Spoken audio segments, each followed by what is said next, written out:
And by the end of tonight, we will be down to just 8. The quarterfinals loom large at the Bet Victor English Open, and what a night in prospect. The 4 players backstage have amassed more than 60 ranking titles between them. It's showtime here in Essex. As we introduce Scotland's Ross Muir bidding for a maiden quarterfinal against the finest snooker player Australia has ever produced, Neil Robertson.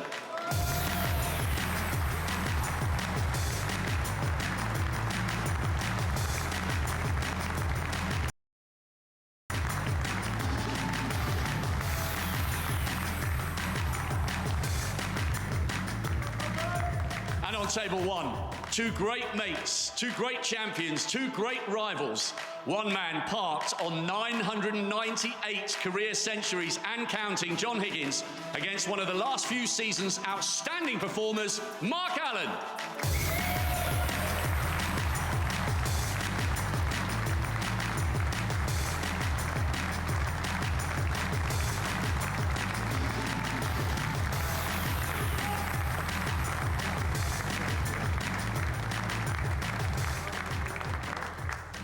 Called Tails it is.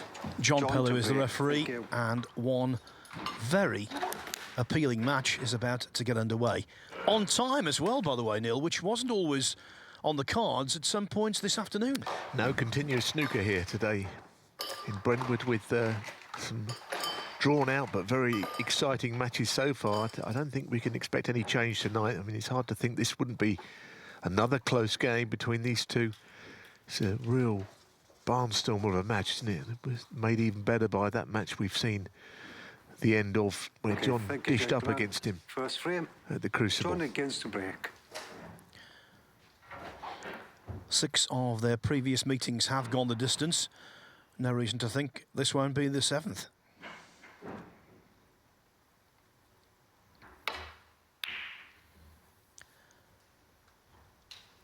And apart from the outcome, apart from the Higgins pursuit of 1,000 centuries, there's that subplot about staying in the top 16. He's been there since 1995, without interruption.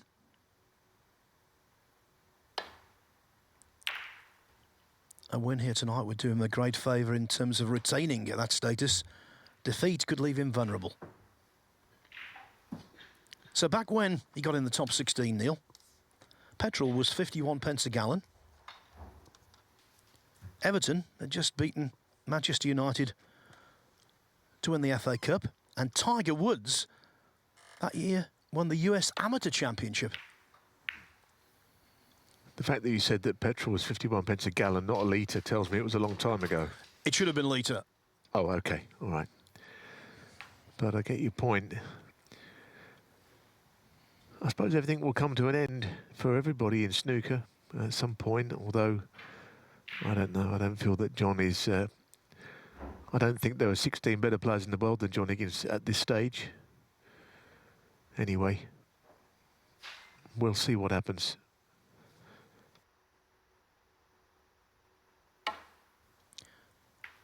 Yeah, just on that, if he does lose, there's no guarantees he will fall out of the 16 at the end of this tournament, but he might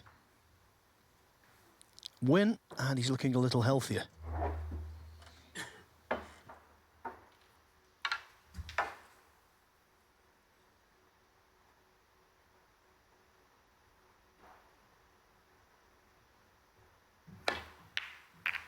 Yeah, I mean, I think that going out of the 16 is never going to be a good thing, but the way that the rankings flow, if he dipped out of it for a little while but was still back in it in time for the Masters, I mean, not to be in that would be a big deal. And of course, not qualifying for the Crucible is something every top player wants. The fact that they just have to get seeded through. The UK now the way it is, he wants to be in the 16 for that, John Higgins. So at least you've always got the chance, if you're a top player, to get straight back in at the important cut-offs. Anyway, all of that we'll see. I would like to say one thing. We saw the closing stages of that World Championship match, and for Mark Cullen, it must have been the most bitterly crushing defeat, but he accepted it very well, I thought. You know, it hurt, but he was very good, I thought, at the handshake. It's easy to say you've got to be a good sport, but some things really hurt, and he was an absolute gent, I felt. Absolutely concur with that. When we were out in Saudi Arabia recently, I had a chat with him about that match, and again, he was full of sportsmanship and praising Higgins, obviously remembering the run he missed when he was 62 ahead. Don't think he'll ever forget it, but yes, he accepted defeat on the chin.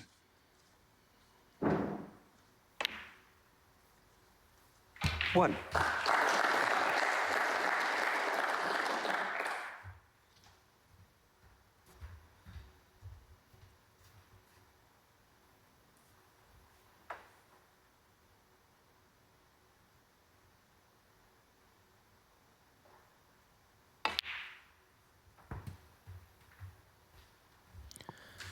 It will be interesting to see how the table plays this evening.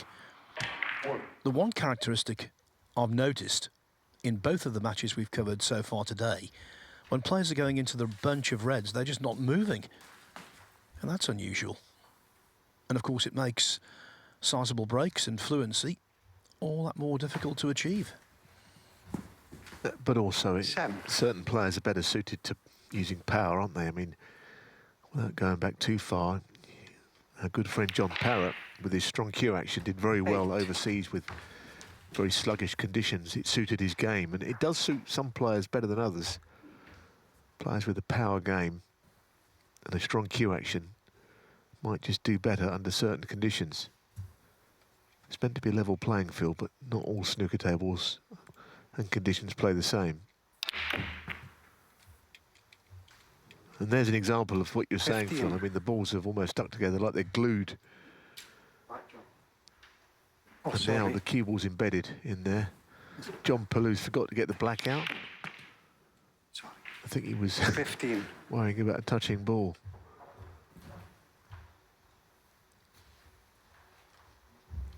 Yes, normally on these tables the balls fan out so cooperatively. Not today.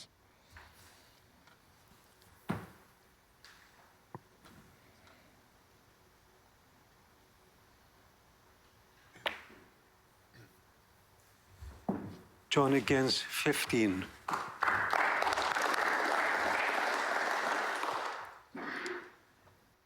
I'm trying to think, actually, which players around at the moment would be best suited to tables that you've really got to give the balls a bit extra on, because so few tables are like it these days. You know, the balls do split, as you say.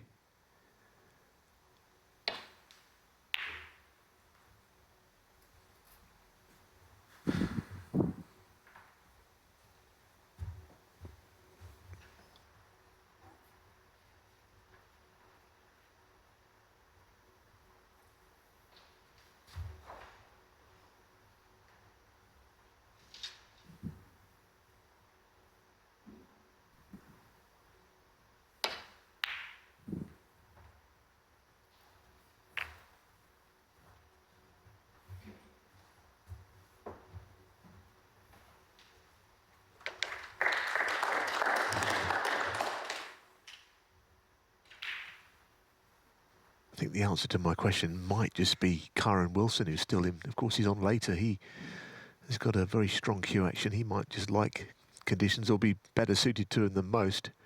We'll find out later when he plays Barry Hawkins. Good shot that from John.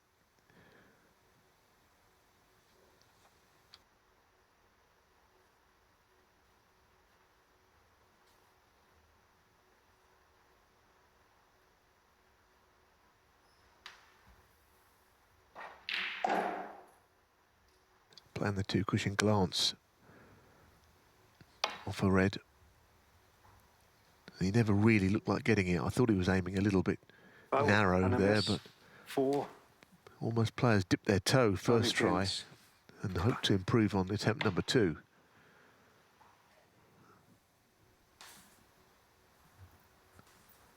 So So if he plays the same shot, he's got to go up the cushion further, that left cushion, to send it wider. Wrap it up, Mark. Bring it up. Bring it up, please.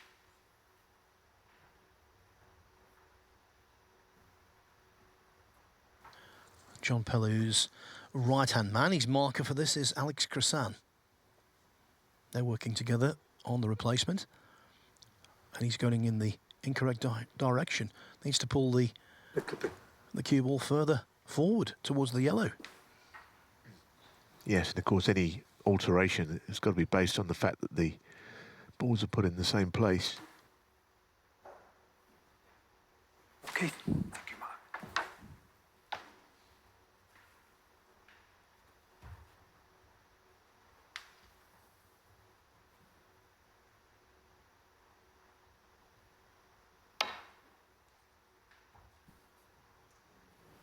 Well, that was definitely closer. Problem is, of course, he can leave a free ball if you're not careful. Foul and a miss. Although he hasn't done. For John Cue ball goes Higgins. any more pacily, and it's in behind the brown. But this is definitely, from this angle, you'll see a whisker away. Goodness. And you make too much of an adjustment, you just crash into all the reds. Thank you, John.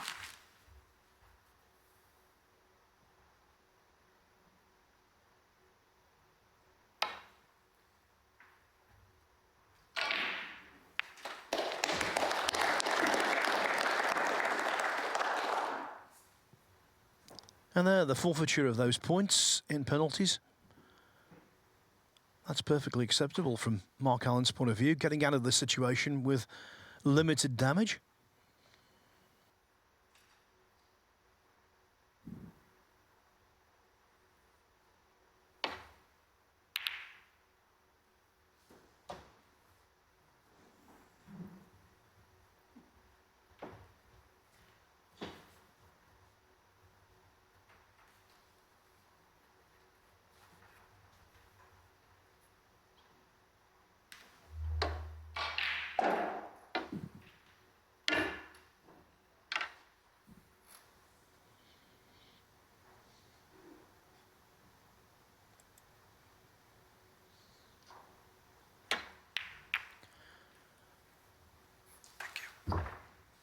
We can hear the other table in operation. Neil Robertson against Ross Muir.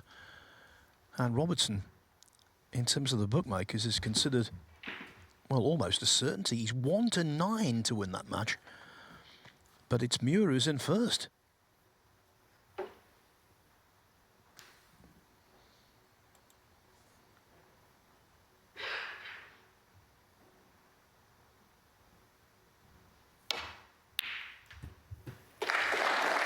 One.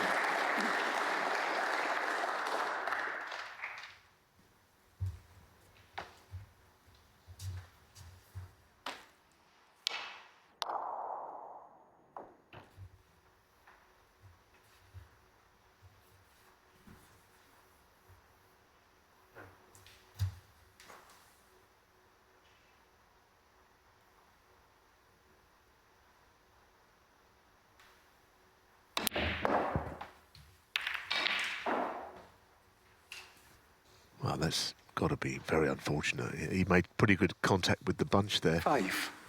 That was nothing to do with the conditions. It just... But not a very good angle off the side of the bunch.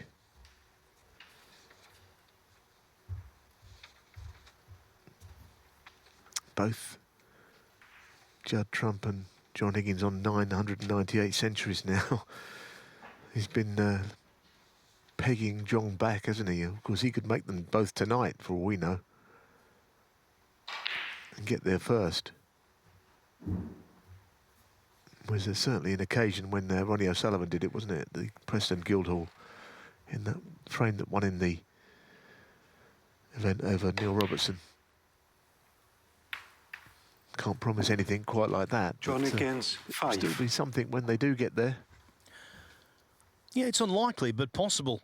Higgins has made 2 or more centuries in a match against Mark Allen on 6 previous occasions.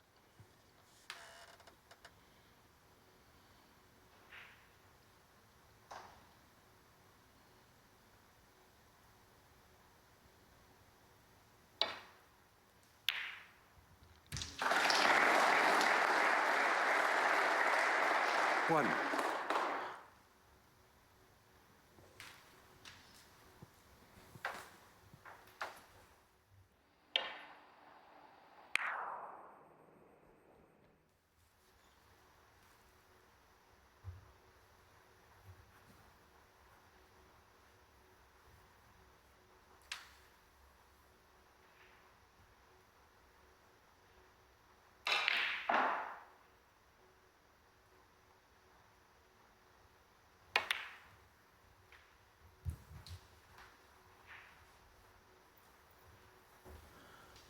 I must say, though, Mark 3. Allen will be very confident. He's played some good, solid match play snooker. Under the cosh here, he was 3-2 down to Long Zihuang. First up, 1-4-3.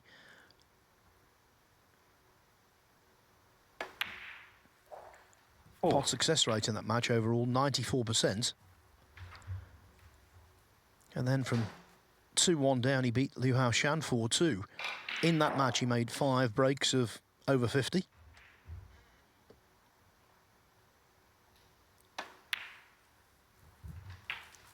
He's not been spectacular here,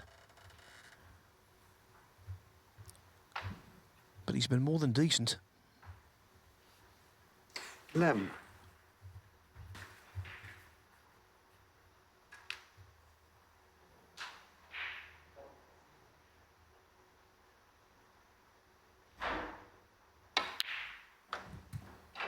Twelve.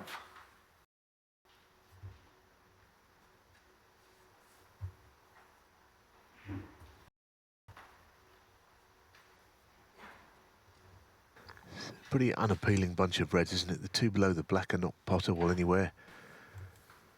And the others, well, it's just hard to see a way of getting into them. That's what the head shake is about. It doesn't feel like he's about to open up the frame at any time soon, unless he can just get the perfect contact on the bunch. I don't suppose you ever know until you try. But the angle on the brown, he can't get the pace into the bunch very easily from that.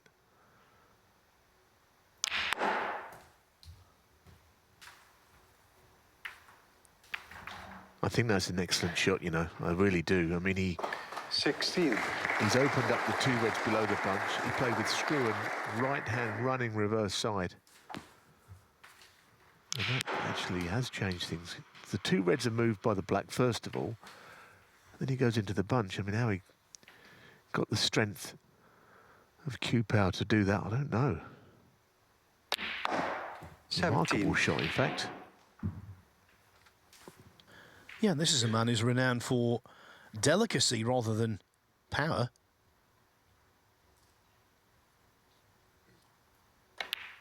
Well, he has got his cue speed. You know, he can whip the cue through the ball, which sometimes generates the spin. But I'd agree with you, he's not really 24. a powerhouse player.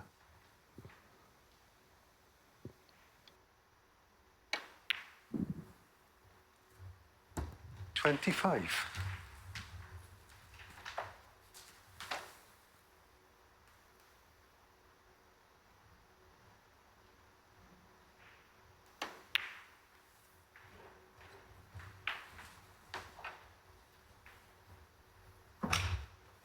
32.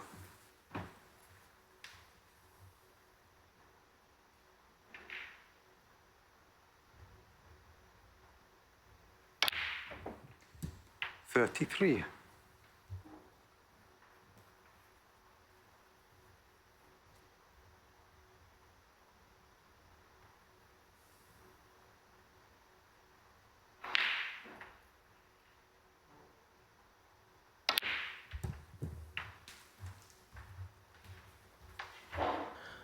'Always plays that shot really nicely, the one where you come off 40. 2 cushions with running side.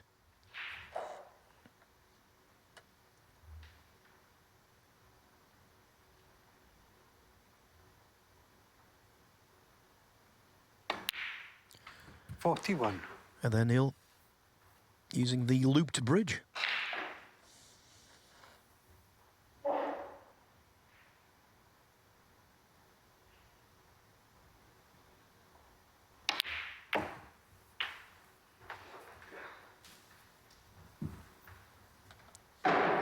again, not quite how he meant it. 48. It's been an excellent break. But now cueing over a ball, cue ball running down. You can see it going beyond the baulk line if you're not careful here. So many shots have just drifted on and on. And of course the pot is not a certainty, cueing over the top of the pink.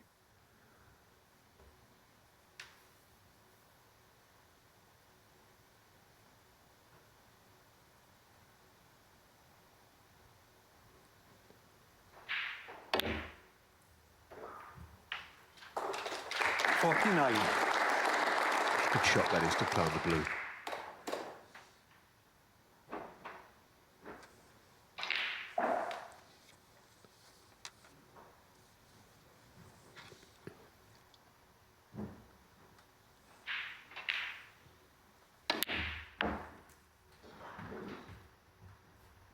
Oh, hang on a minute, what's he done here? Surely not.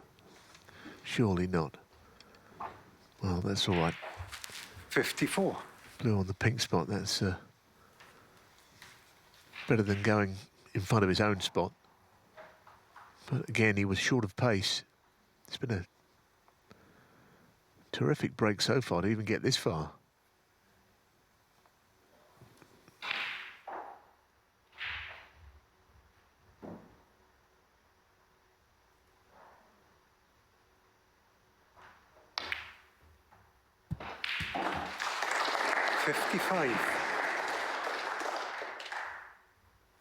I don't think it's that the table's slow. I mean, the balls are running the bed pretty well, but as you say, they're not opening up that much.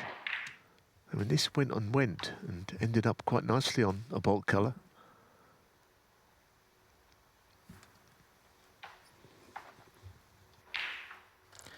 No, it's a strange mix, I think, this table.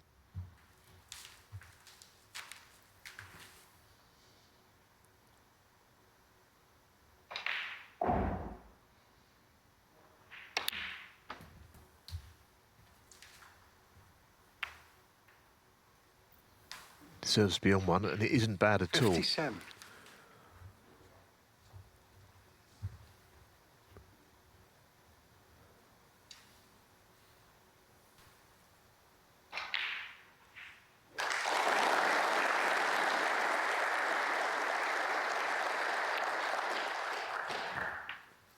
$58.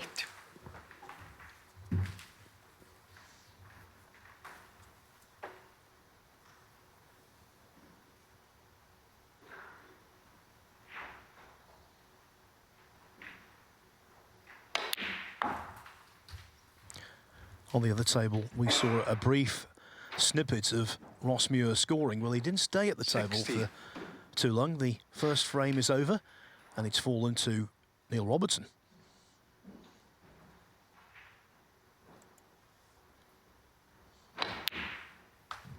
$61.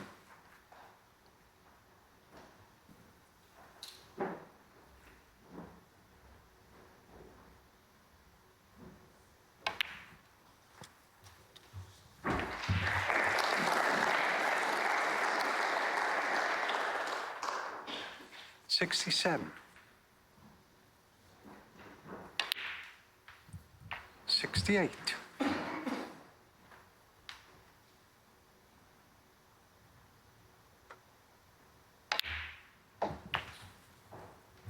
Well, I can tell you one thing. We've seen bigger breaks this week. We had a 147. But I don't think I've seen any better than this. 73. Chance to make exactly 100. When he was faced with that colour, with the 75. reds all completely blocked off, black spot was not free, bunch of reds seemed immovable. He's turned things around in a big way. It's a break and a half, actually, 78. this. Just as you started saying that, Neil, I was thinking exactly the same thing. And it's the kind of break in an opening frame that can set you 82. up for a really good performance. The Higgins expression, I think, says it all. 87.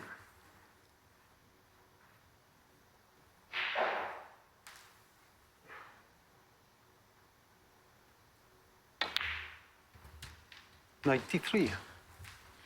Odds of making a century when he came to the table? Well, pretty much name your price.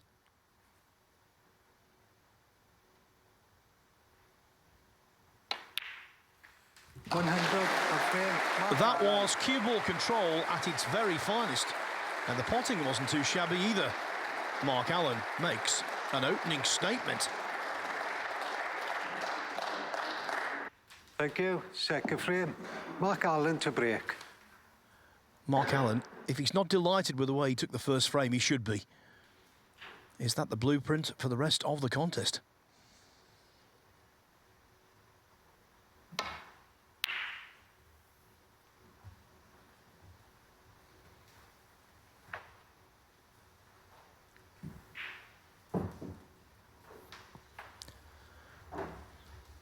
Just a reminder that the winner of this match plays Chris Wakelin or Pang Junzhu, who go into battle later.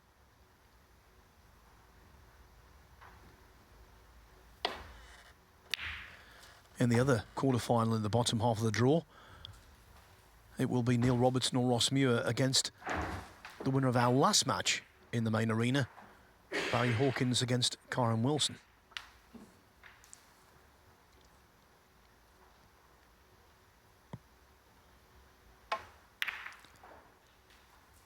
And if you're just joining us after a hard day at work, sit back, relax, and I can tell you what's happened in the top half. Judd Trump made a century in beating Fan Zhengyi 4-2. He now plays Wu Yize, the youngster from China beating Ben Wollaston 4-2. Mark Selby laboured for over 3.5 hours to defeat Sijal 4-3, and he now faces Ishpreet Singh Chadha of India, through to the quarter-final of a world-ranking event for the very first time, thanks to his 4-3 win over He Guoquang. Ishpreet led 3-0, was pegged back to 3-3, but held his nerve when it mattered most.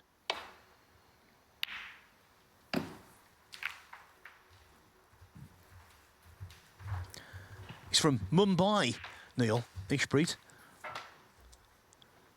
Great cricket city.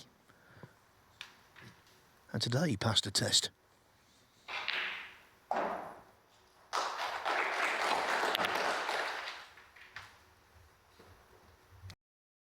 Wasn't it that it was 2013 the last time an Indian player got this far in a ranking event, when Aditya Mehta of the Indian Open?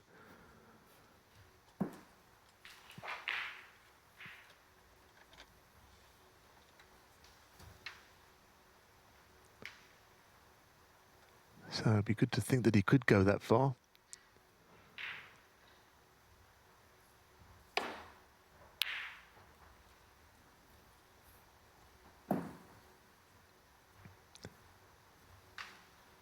I don't think John Higgins thought that he'd played his last shot in that previous frame at the point when he did.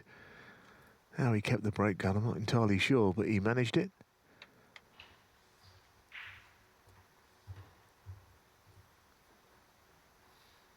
Thought he played well last night against Lu Hushan. In the end, it was a tough game. So there's signs he's coming into a bit of form, Mark Allen. But, you know, he's at the stage of his career where only being there at the weekend will mean anything to him.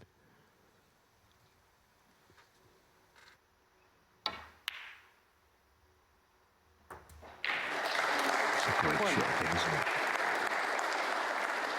And well held with the cue ball. It's not raced back into bulk. There's been a serenity about his game, though, here, and also about his cueing. He was talking to Alan McManus, saying that he's not been taking the cue back too quickly. And that's been noticeable already this evening. Smooth he is with the delivery.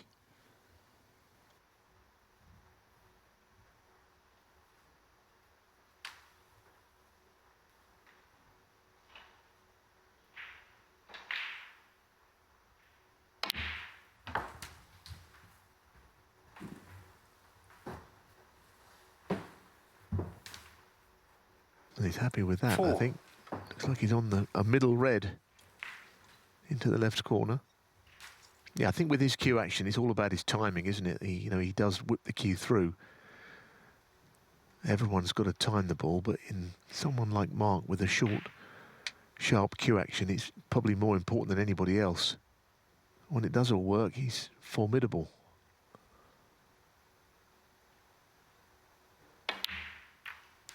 It's another lovely little cannon. 5.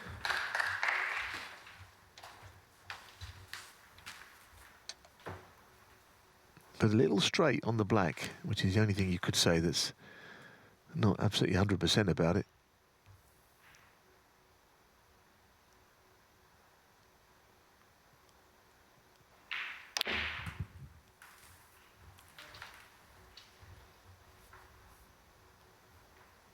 This time, not behind the red 12. to pot it.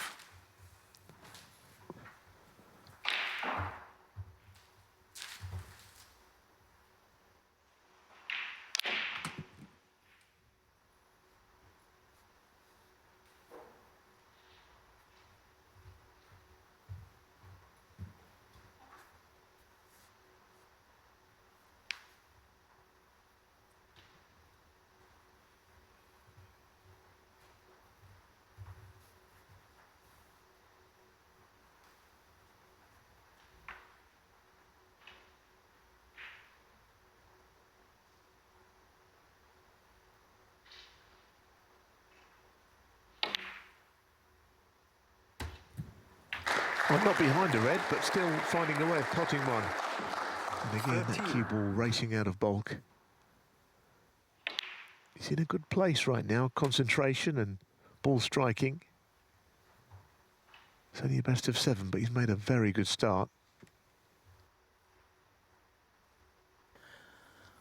Boxing promoters can be often heard saying styles make fights, and I think that's the case with snooker as well. These two have great mutual respect, and they always seem to have the chemistry to produce a good one.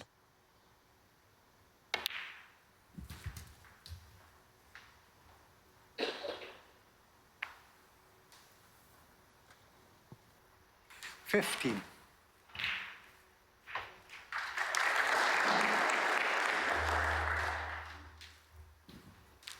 Now, this is the problem, isn't it? This is almost the kind of shot he missed against John when he cleared, because he's got to lean across, playing it right-handed with that rest.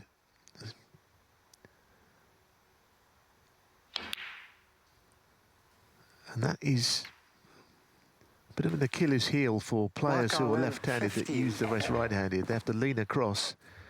If he was right-handed, he probably could have reached it anyway. And that cost him that World Championship break where John dished on him. That sort of shot. Yeah, I know you've made that point before, Neil, and it's very perceptive, actually. Well, you've got Judd, and you've got who plays right-handed from that side of the table quite a lot for that reason. Barry Hawkins, another one who's still in this tournament, a left-hander who uses the rest with his opposite hand. A little bit of a blind spot on the table for those players. And he's down the right channel at this end of the table.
So now what?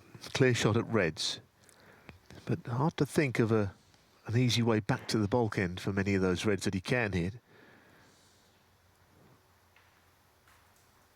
Not any obvious pot on either, so it's one of those where you can see reds, but you can't do anything with them.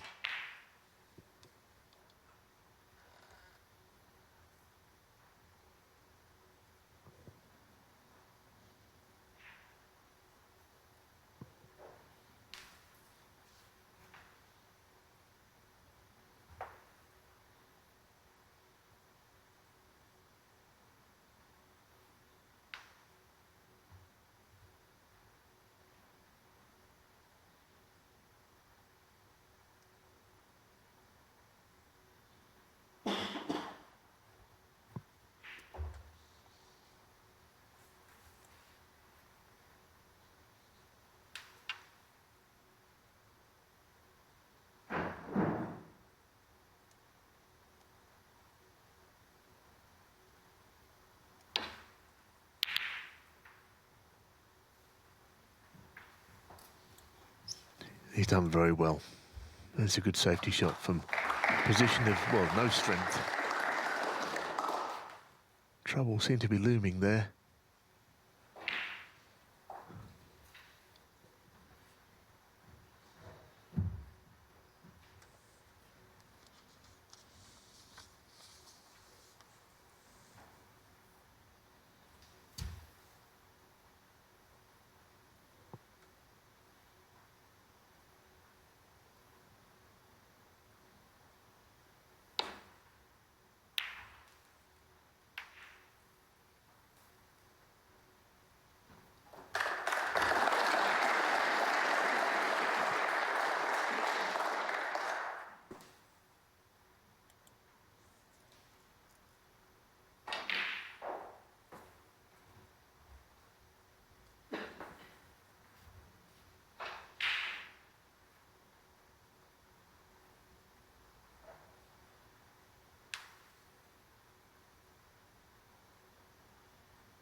Few oohs and ahs from another superb crowd here at the Brentwood Centre. But the main objective there was to get the cue ball back deep into baulk, and that's precisely what he's achieved.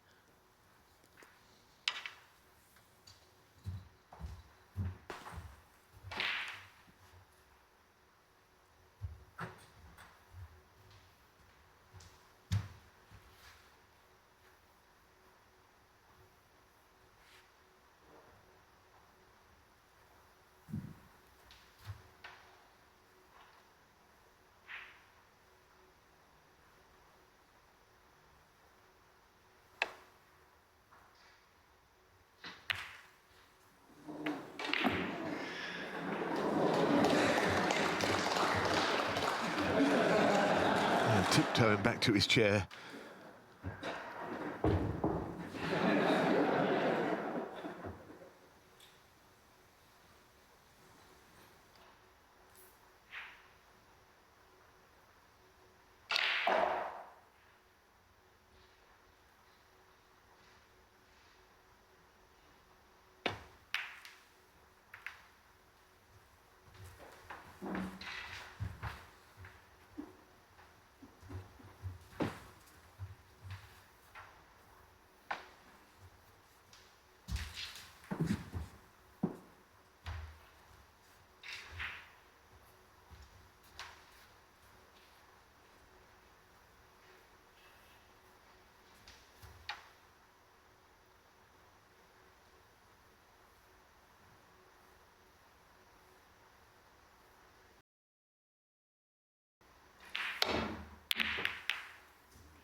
Well, I suppose he'll feel a bit unlucky there. He steered the cue ball back, but a series of kisses has brought that red towards the middle.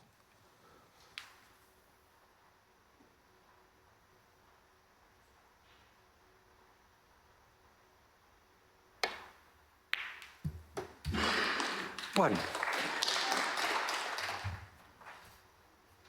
And once again, his touch is quite exceptional tonight. Perfectly behind the blue.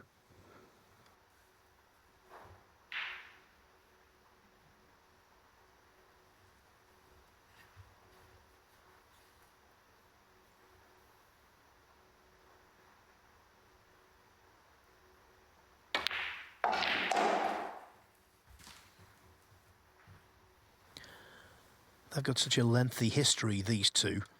6.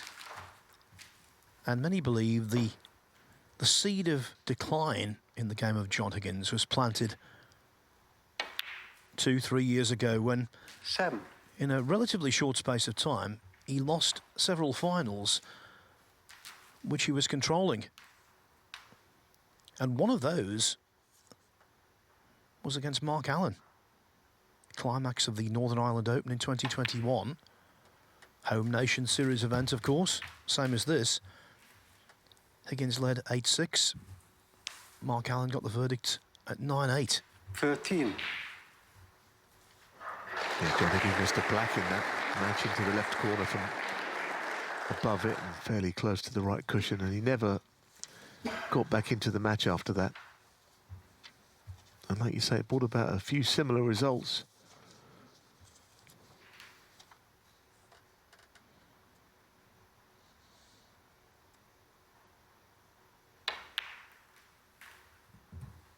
Fourteen.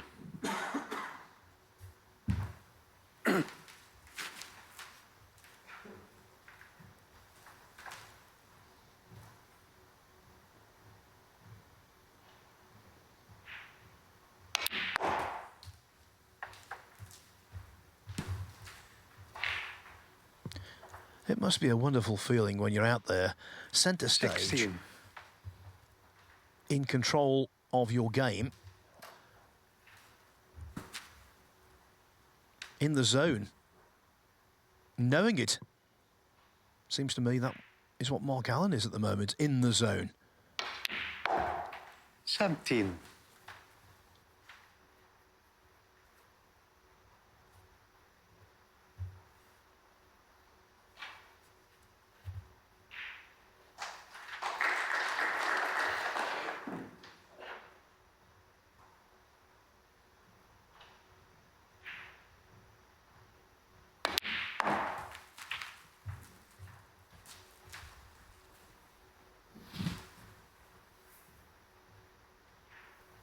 Twenty-three. Yes, there is a gap that could take him through and perhaps off the cushion onto the black, but of course he could end up behind the red as well and not beyond anything.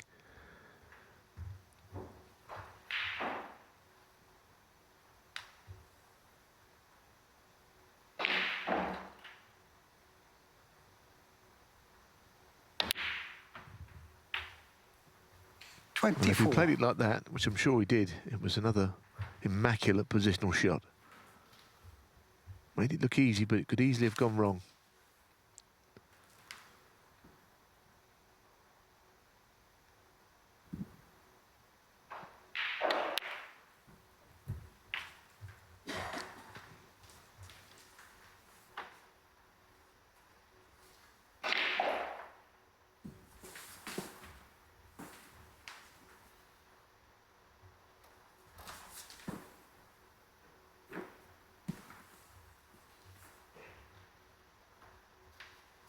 Thirty-one.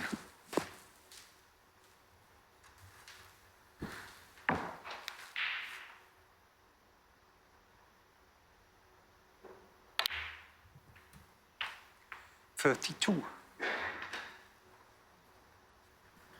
Tried to take the cue ball past the pink and didn't pull it off.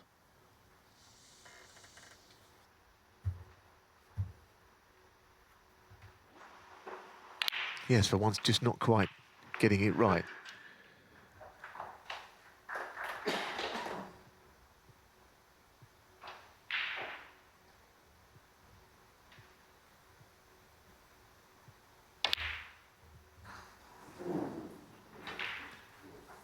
And the byproduct missing the next Mark ball. Allen, 32. So not won the frame yet. John's been kept quiet. And all of a sudden now he's got to deliver.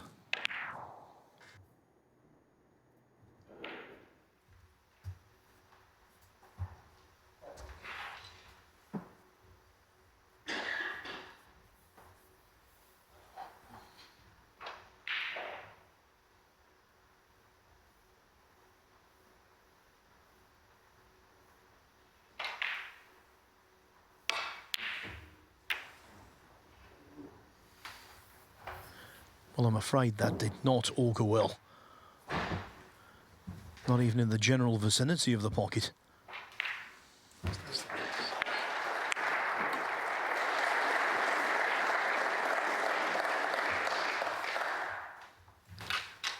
It's auguring well for Neil Robertson, though. He's just gone 2-0 up on Ross Muir. Muir made a 57 break, but he couldn't pop the last red. Robertson did and cleared to the pink to double his advantage.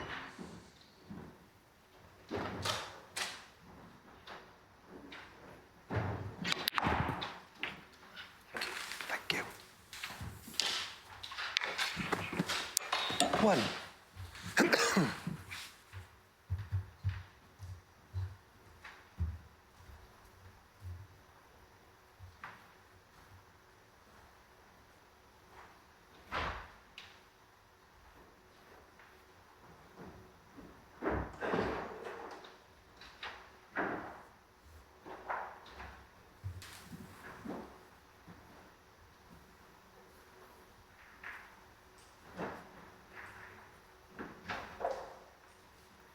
Well, he looked at the blue and the angle off the blue for the reds and shook his head, but has come back to it now.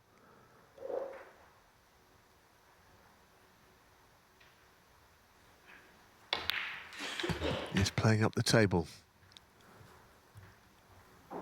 Well judged. Yes, he nudged off the yellow, but it's still a pretty good shot. And he's homing in on getting the frame one. Needs red colour red to be absolutely safe.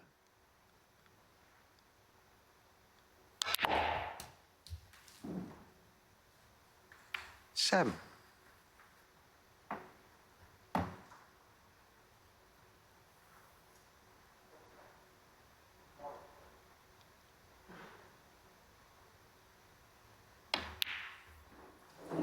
Wow. He got a little lucky with the Seven. bump of the middle pocket, but he leapt up in the air. And, well, there you are. That comes as a surprise. It's a pretty simple shot, and he overcut it quite dramatically and then leapt up as if he didn't expect the reaction he got, perhaps. I don't know. In the midst of so much excellence, that was a shocker.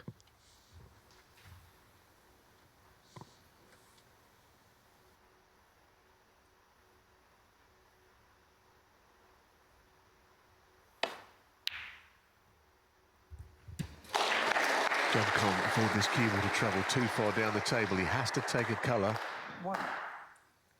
of some value. The yellow would be not much use to him, because he could only tie then. Green gives him a bit of breathing space, but not much.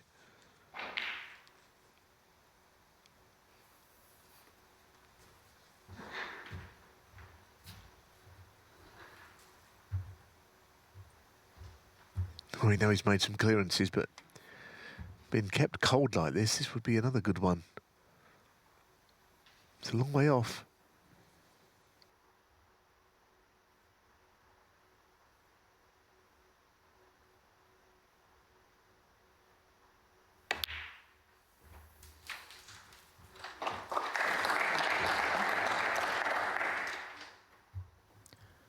Four. 50 behind. So needs 3 reds, 3 blacks and all the colours to win by a single point. A tough task even for a master of escapology. Yeah, especially when he'd probably like to play red onto the pink here, but that would mean he could only tie, as you point out. So he can't really do that.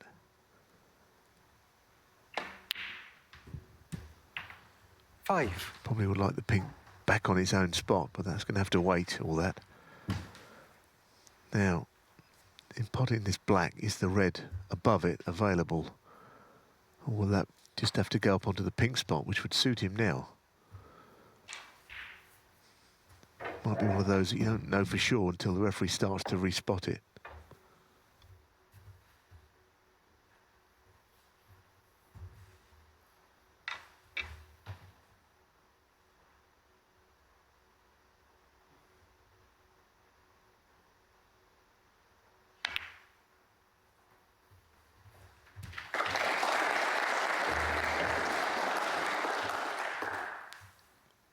Yep, up on 12. highest available.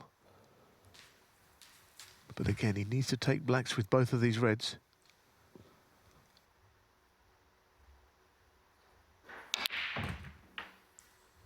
Thirteen.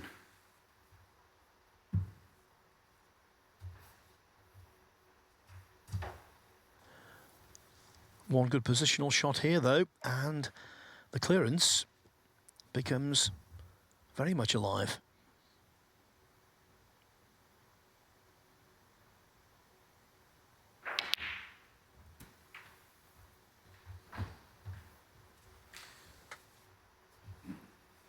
Now, is that any good? Is it straight? And can he cue around the pink 20. ball here? Yeah, well, not exactly. Slightly missable, this.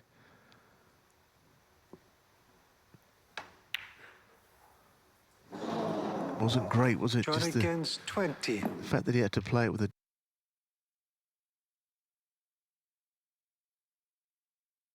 difficult shot. if you weren't across the storyline yesterday. Basically returning from Saudi Arabia,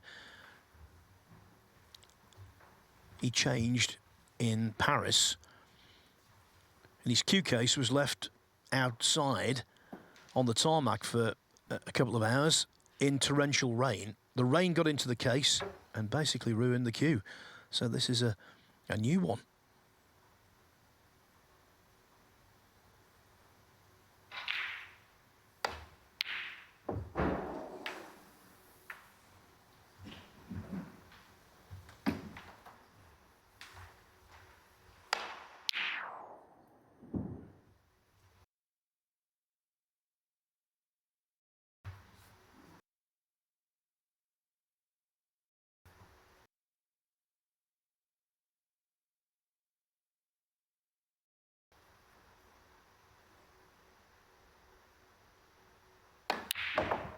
One. Well, I think you can safely say it's going to be 2-0. And frame. Two different frames. And adding the second. Thank you. Third frame. John Higgins to break. Habitually, since he sat at snooker's top table for the first time in the mid-1990s, John Higgins has reached ranking event quarterfinals. If he were to prevail tonight, it would be his 143rd. But to get there, he's got to turn things around radically.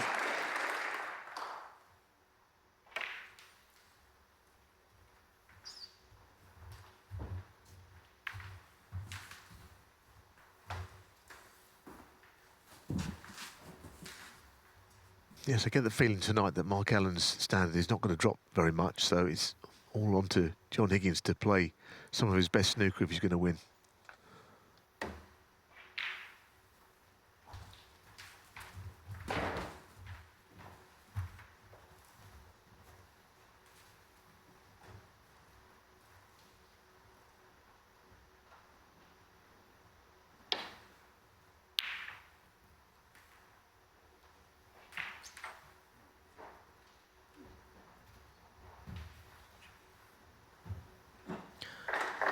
Right at the start of the match, I was talking about a Higgins defeat could spell the end of his run, 29 years in the top 16.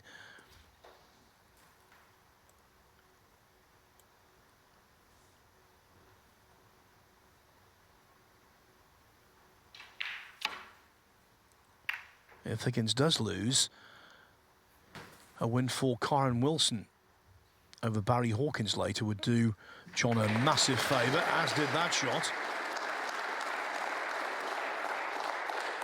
But even if Hawkins was taken out of the equation, the likes of Chris Wakelin or Neil Robertson, even Pang Junzhu winning the tournament, would mean that Higgins was demoted from the elite. Touching ball.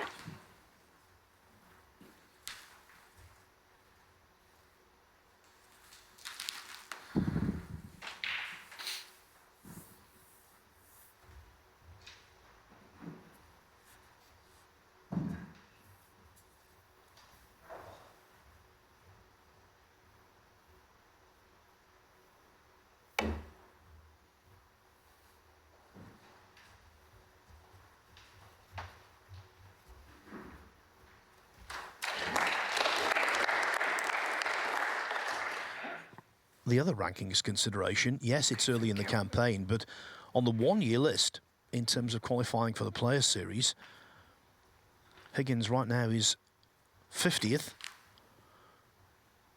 Top 32 get into the World Grand Prix, top 16 into the Players' Championship, top 12 into the Tour Championship. And if you miss those tournaments, you give the ones who are there a head start.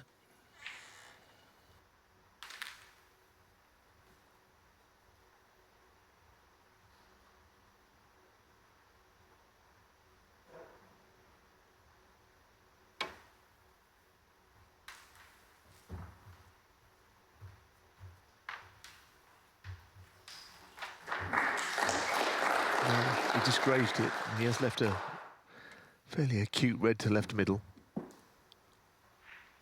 think the way the ranking list is now is, you know, people that pick up the big silverware and the points that go with it, they're always going to be in the strongest position. And the fact that John hasn't, simple as that really, is why he's toiling a little bit, One. trying to keep his place. Interesting thing about it is, of course, as we know, Ronnie O'Sullivan and Mark Williams have gone out of the 16. It's hard to think that too, but they have. Ronnie, of course, when he didn't play for very long, that was the reason. Mark Williams, the year that he didn't qualify from the Crucible, was a year before he won it. So John's been the ever-present of those three.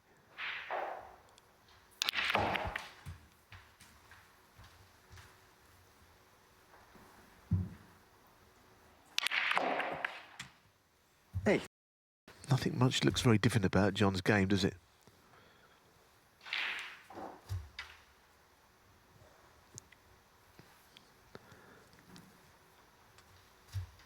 Than it's ever done.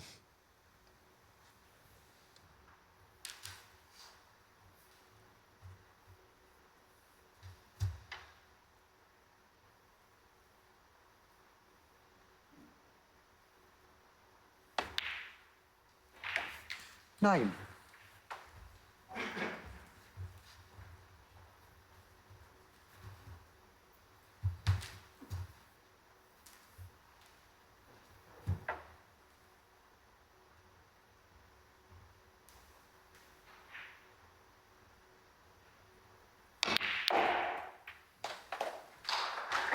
Good contact on the pink. It's always the key shot, and you look at the cue ball, if it stays in the middle of the table 14. without hitting a cushion, it means you've really connected with the bunch squarely.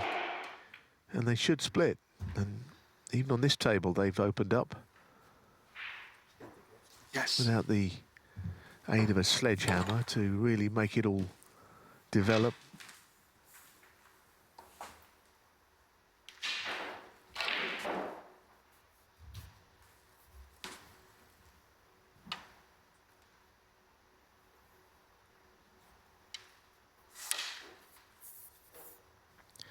It's been said on numerous occasions by numerous folks that Higgins isn't especially strong with the rest.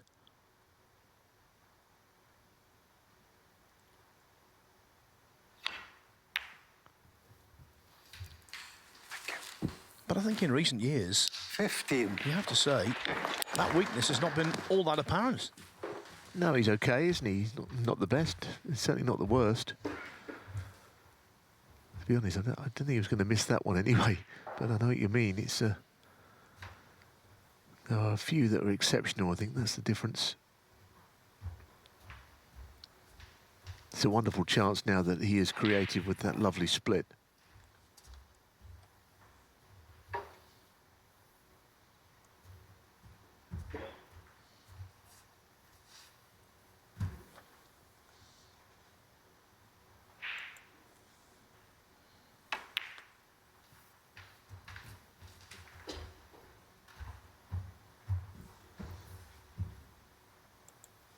Twenty-two.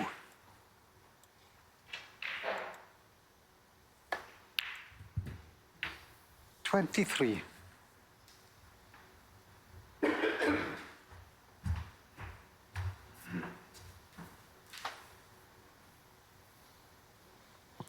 Just a little loose there, leaving hampered queuing.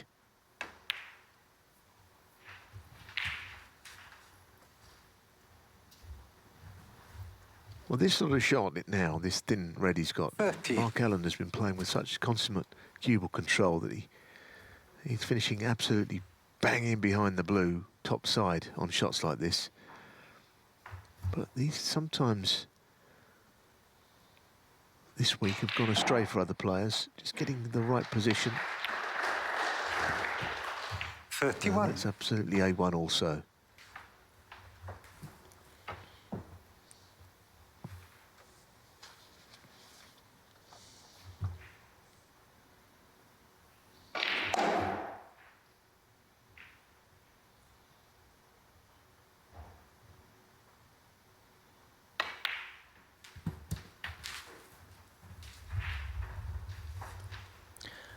Dare we start to think about century number 36. 999? Well, he's been stuck on this number for a while, 37. hasn't he, for him?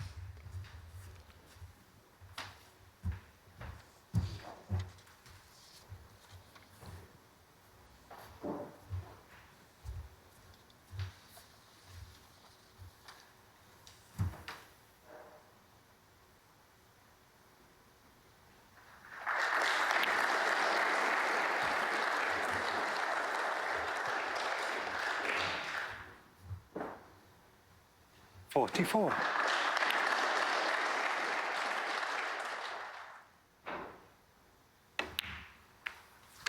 45. Maybe the fortunes of the Scots are looking up, because on table 2, Ross Muir, helped by a break of 66, has just won the third frame to trail Neil Robertson 2-1.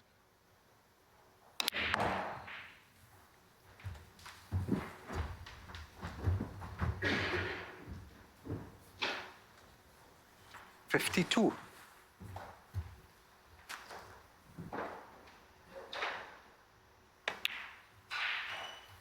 53.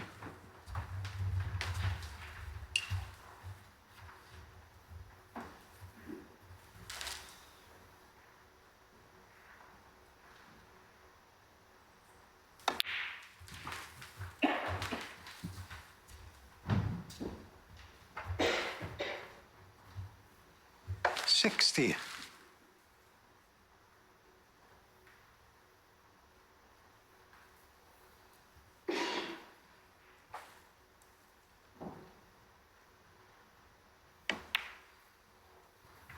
61. I think one of the players, I'll say straight away, Mark Williams, probably should have made more centuries than his career tally, in that, you know, I can think of a spell in his career when he would get to 75 or 80 and just want to get on with the next frame and not worry about centuries.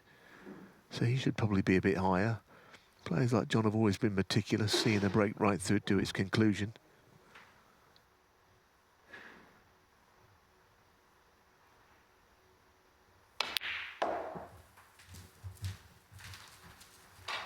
He's far too pragmatic to think of the frivolity of records. 68. But once he gets past the line in this frame, i.e. by potting this red, then maybe he'll start to think about the importance of a century.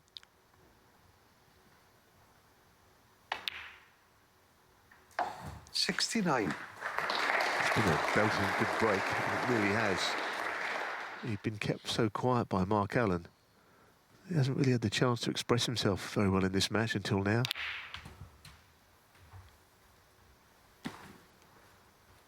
And he's now getting his touch together. I think he's okay. 76. And those three reds in the middle of the table with blacks would be enough to get the century. 77. The other two reds a little more awkward to land behind.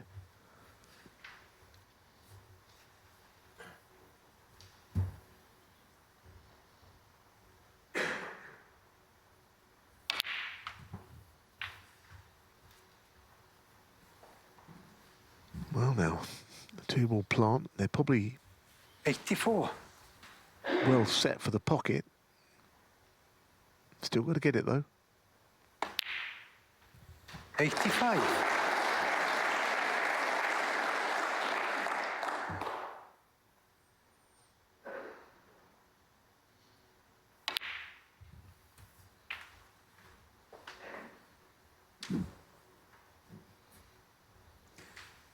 $92.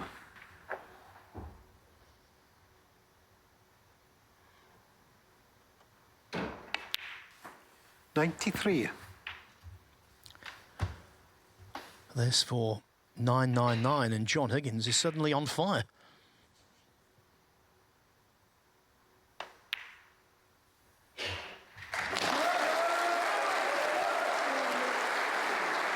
Lots of crowd members know the significance of what he's just achieved. One more needed.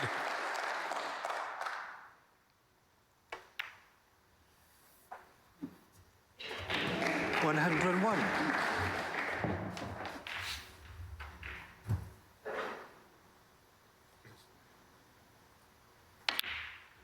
We mentioned Mark Allen's break, which was more difficult in where the balls were, but he really has placed that cue ball so well. 108.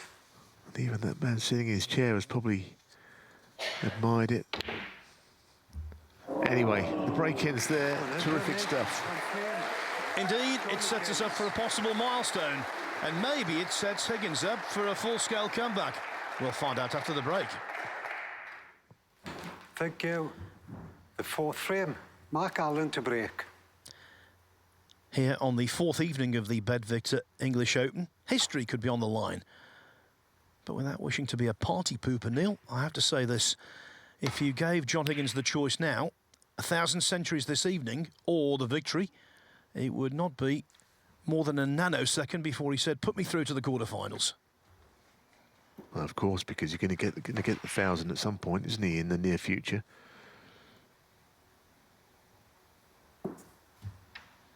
If he wins the match, it could be tomorrow that he gets it.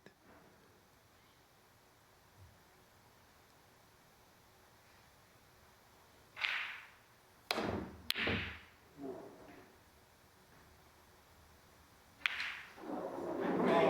goodness me, that is... I mean, I thought I saw a fluke that Kyron had.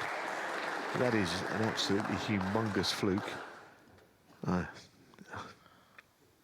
don't know quite where to start on this. It's probably the greatest double kiss I've ever seen in my life.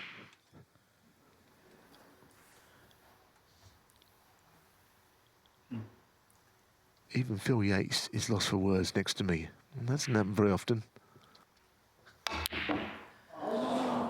But he didn't take advantage. So it counted for nothing, as spectacular as it was. John Higgins won. Well, first I'll say about the fluke, I'll use a phrase that the late great Willie Thorne used to use a lot in commentary. It wasn't the best I've ever seen, but it was in the top three. The most extraordinary fluke I've ever seen, and I can't imagine it would ever be beaten, was one that Scott Donaldson made in the Championship League a couple of years back. It's on YouTube, you've got to see it to believe it. But that was right up there. And when you have a fluke like that, you've got the opportunity to really inflict some psychological damage on the opponent, and Higgins did not.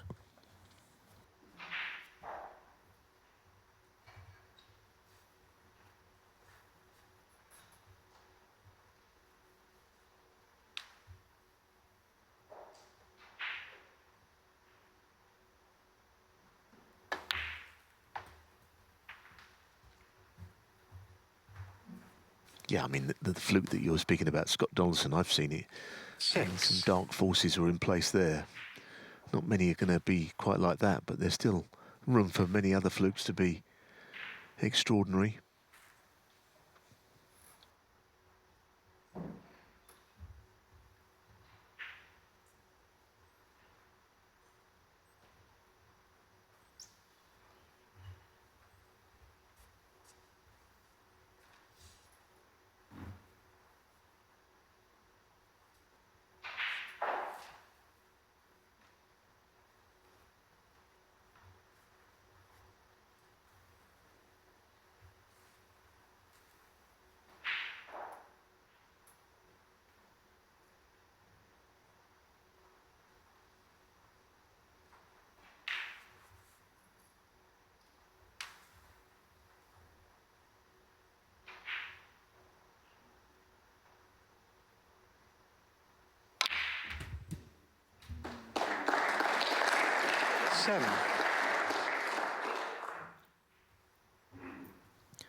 So the plant negotiated. I think Allen was a little concerned there when the red brushed the yellow. It might block his path, but it hasn't.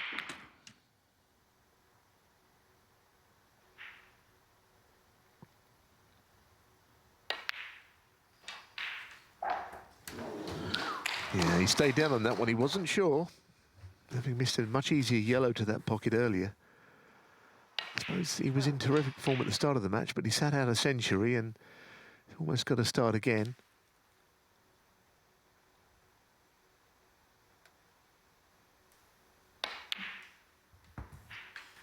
$13.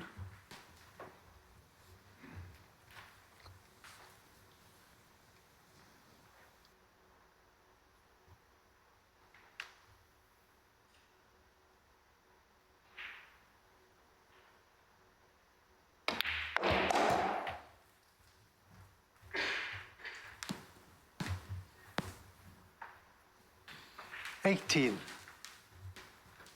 Well, I think he actually went a bit too far on that. I think he wanted to be either straighter or just top side of the red so he could move the red and black. But now he's barely on the red with no way of disturbing those two balls here.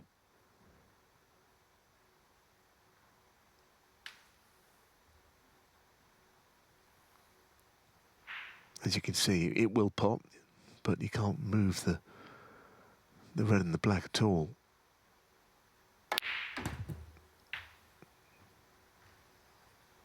$19.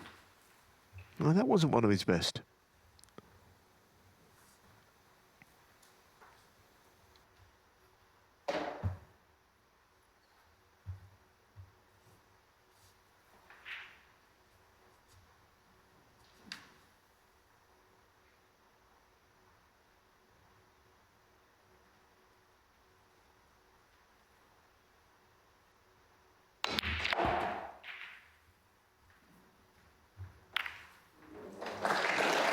Played that well. Punched with right hand running side. Beautiful shot, 3 cushions.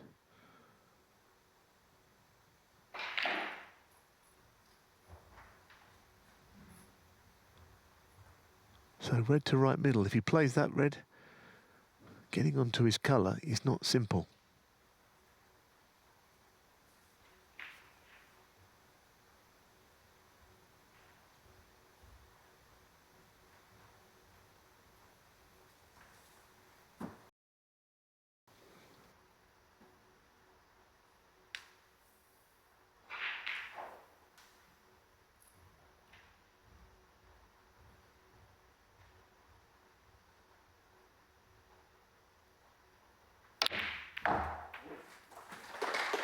$25. Doing his level best to keep this break going, but continues to kick against the wind.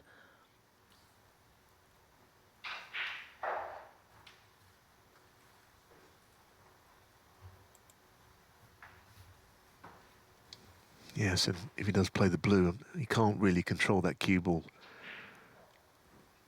Can't stop it hitting either the yellow or the red behind it to the left of it.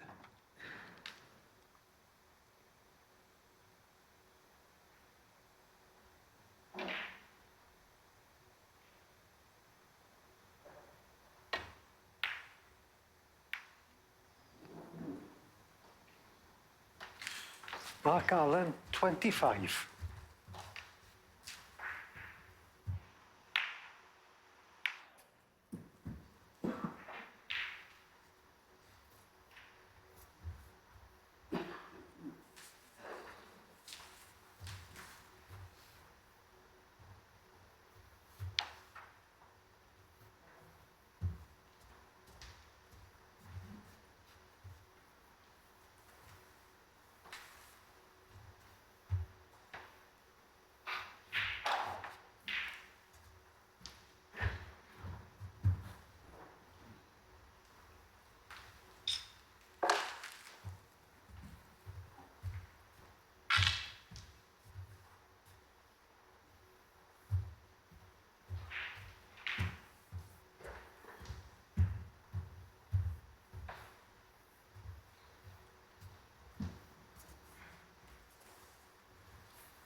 Well, it's all about the first red here, isn't it? Just getting into position to pot it.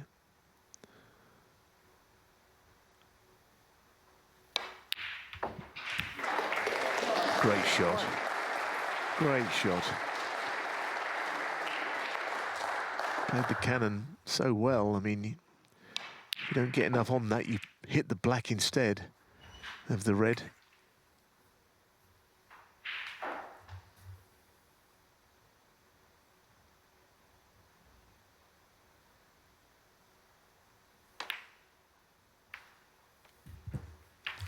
So much was against Higgins with that opening pot.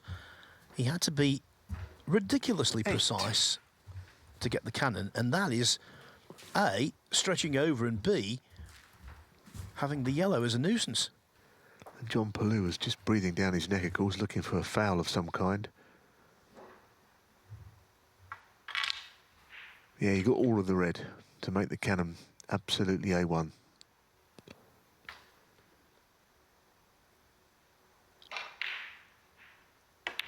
Well, he knew that he'd have to produce something, John Higgins, at 2-0 down with Mark Allen playing so well, and he is currently producing.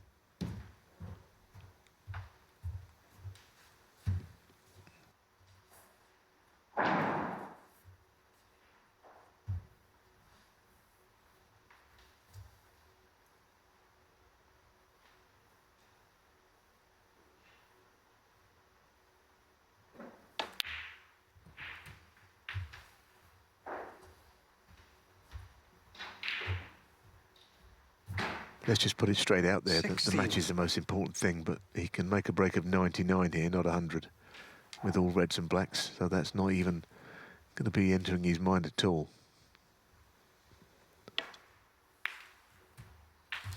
$17. And that's probably a good thing.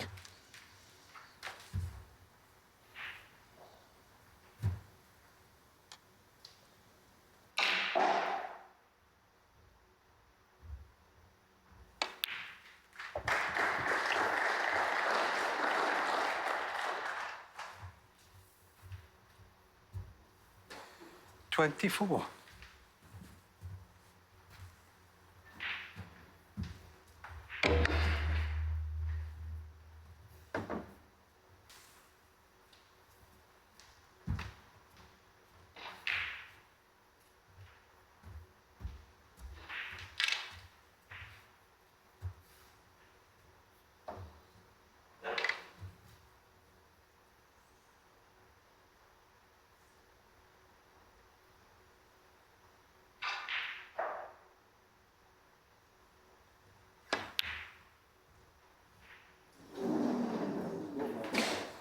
John Higgins, 24. Came from nowhere. I don't suppose he wanted to be quite there.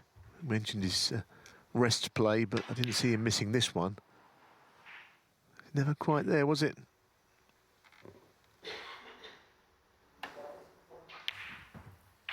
One. Bit of a game changer, I think, that red missed. John knows it.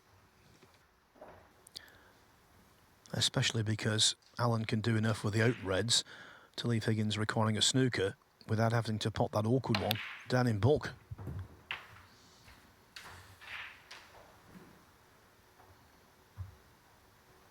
Eight.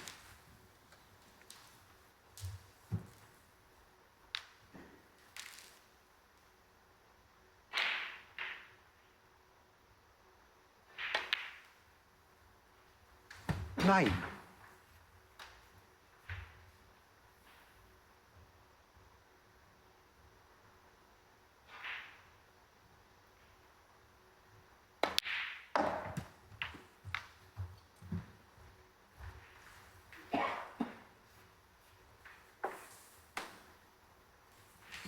$15.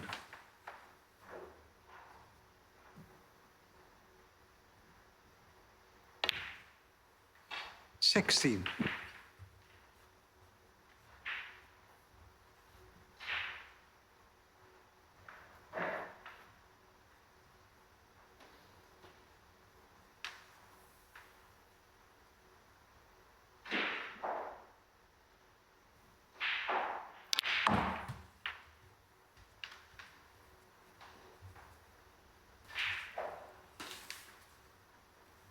Well, now that is seemingly end of break. It's hard to think how he could keep it going from there.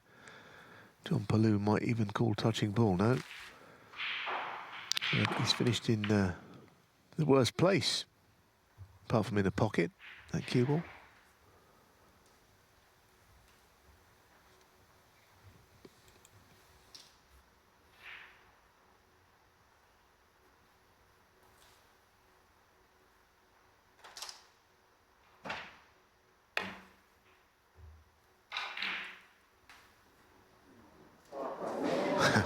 He was lucky there. He should apologise because that would have been a big turnaround had he gone in off.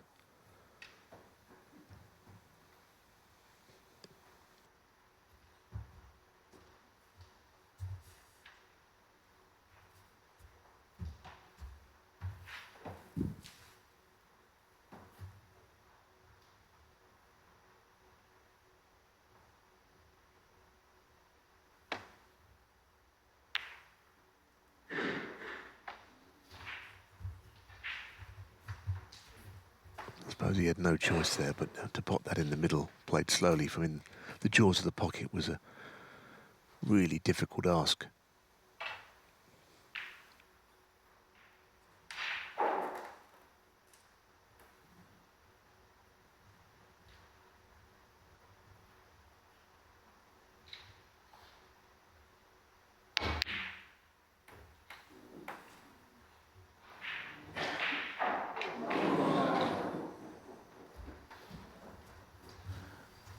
Suddenly it's gone quite nervy.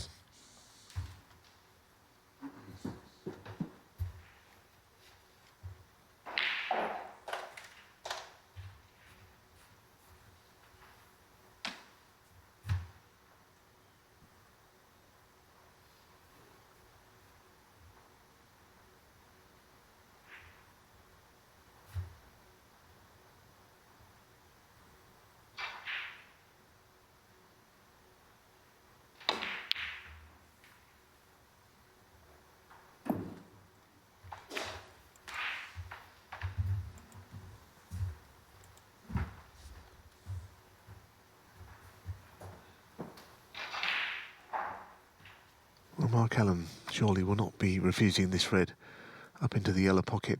Cue ball coming back down to towards the black.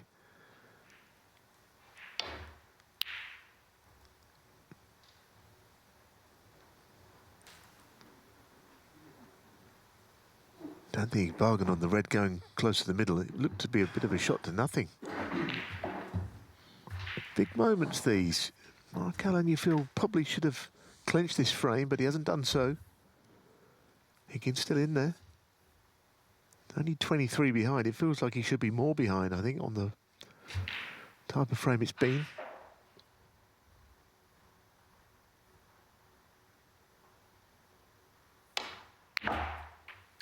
One.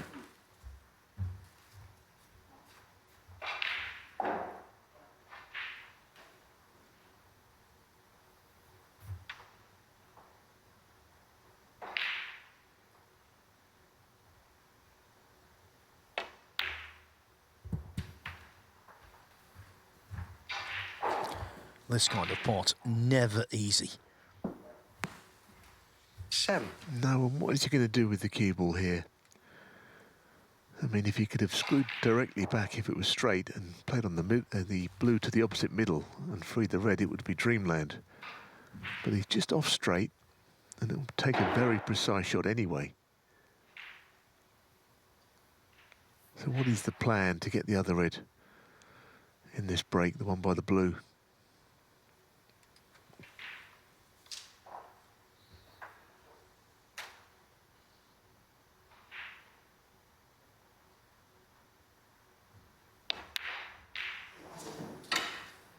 Yeah, apart from the Johnny narrow Gibbs, pocket entrance, you've also got to place your hand in a very unnatural position on the side cushion there. And that's why you see that kind of shot missed by the very best.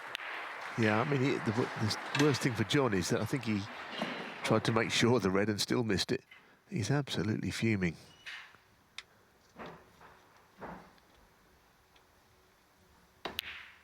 I think he was going to pot it and play the snooker.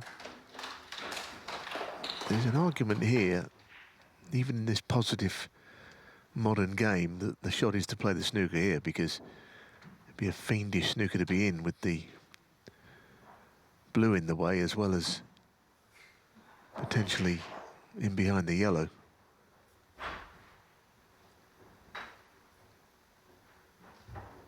But he'd have to block off the left side of the table if he rolled behind it. It's a bit of a ticklish one. I think a few different players might have various shots they might play.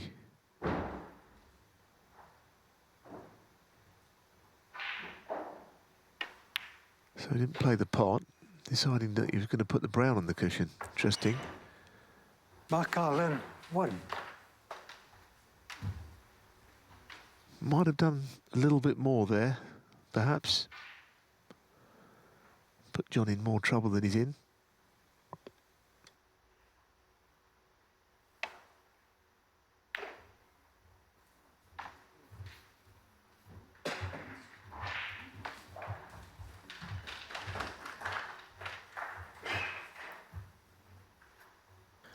there will be contemplation here, which gives me the opportunity to tell you Neil Robertson, with a late 53 in frame 4, has taken a 3-1 lead over Ross Muir.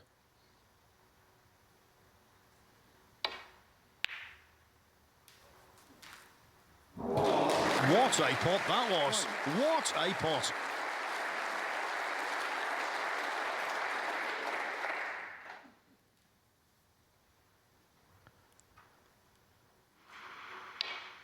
That takes him 18 in front. So, just saying, the black and the yellow will be enough. Black's a horrible shot, though. Yeah, away from his spot like that.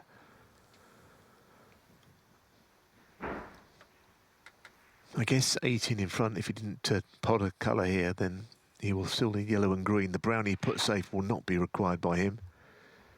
So that's something.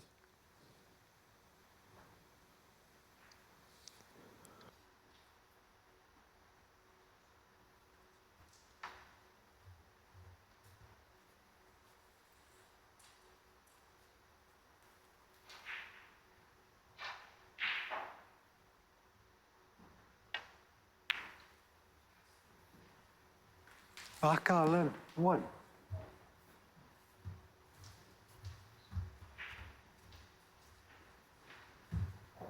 Well, he's very disappointed there. The cue ball didn't really go anywhere as to where it was meant to.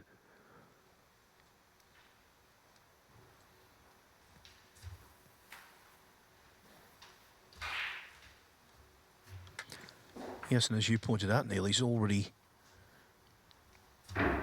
tied up a ball he needs.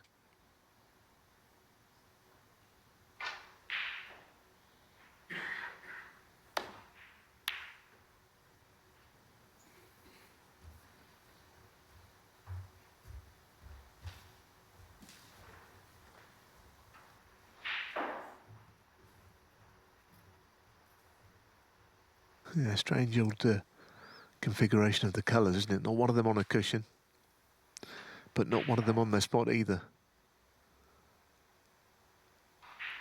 I suppose the brown is pretty close to the cushion, and this is pretty close to being a snooker. Using the 3 colours down the left side.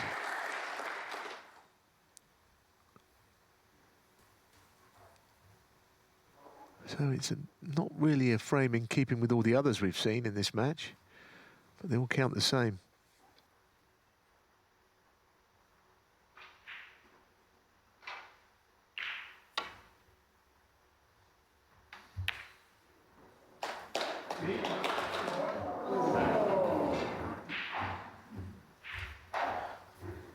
More trouble afoot.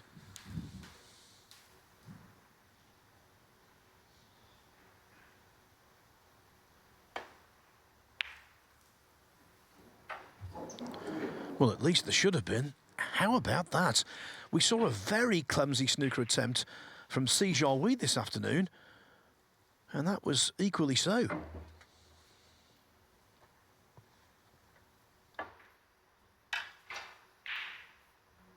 Something of an odd frame this. It started with a bizarre fluke from Higgins.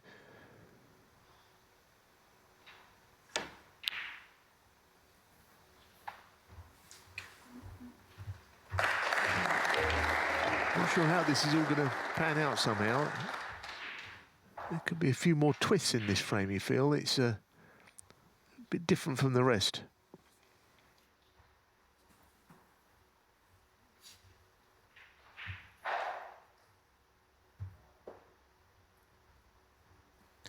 And it's the kind of frame that throughout his career, John Higgins has ended up salvaging against all the odds.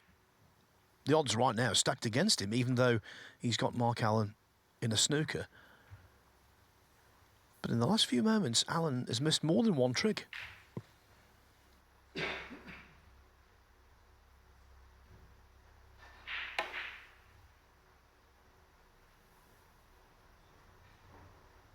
Foul and a miss.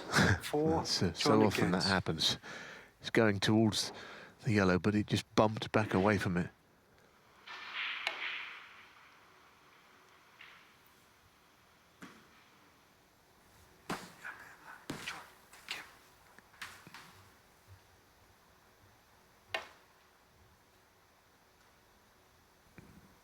He's waiting for the click. I think he didn't want Foul to turn and a round, but miss there's no for click. John Higgins. There's no contact.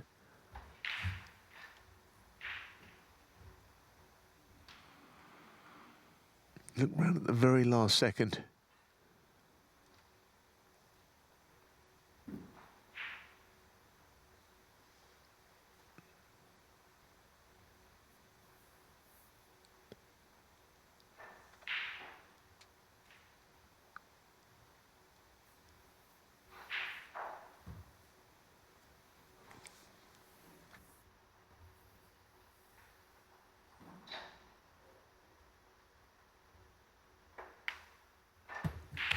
Two.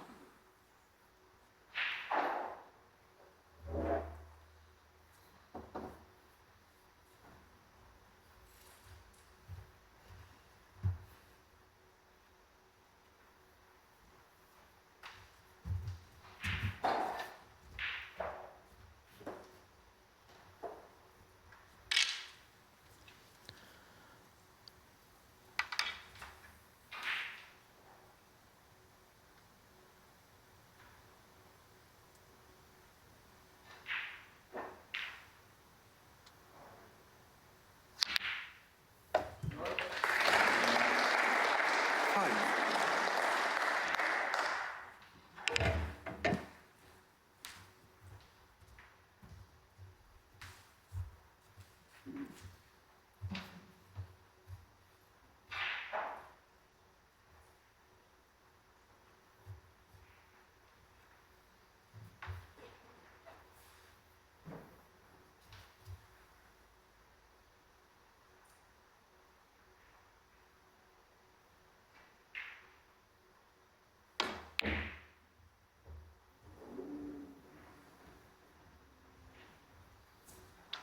John Higgins, 5. When Higgins beat Mark Allen in that World Championship thriller, he started his 71 clearance in the decider with a double.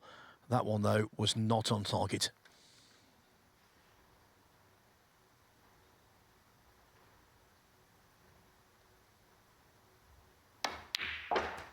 Yeah, before the brown was potted, the 5-point lead was absolutely crucial. It just meant brown and blue was all he wanted. So he'd be relieved to see this, because this frame has been a rather strange one.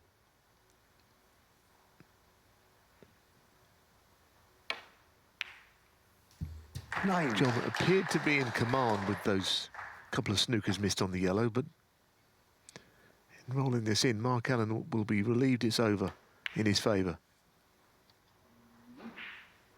15 of 10, Mark Allen. John Higgins will be feeling blue. Mark Allen wins the frame on the blue and takes a 3-1 lead.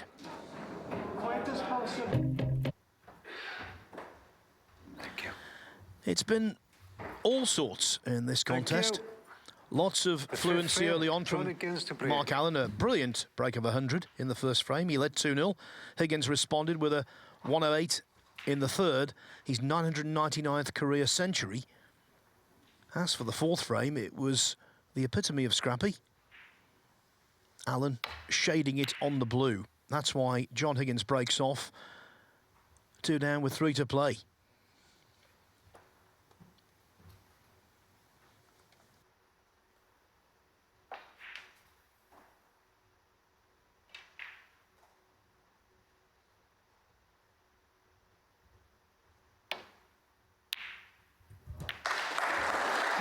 Good pot, nice cannon, full ball on the black with the form he was in earlier. He'd been eyeing up getting this match one here, but it's been put on the back foot a little bit despite winning that frame. Well, it's like a complete miss hit. I was thinking he really had to get hold of that to get to the right of the reds. He's got to dig into it. I don't know what happened. It was a miscue, I think. Strange miscue, because he still screwed back a bit.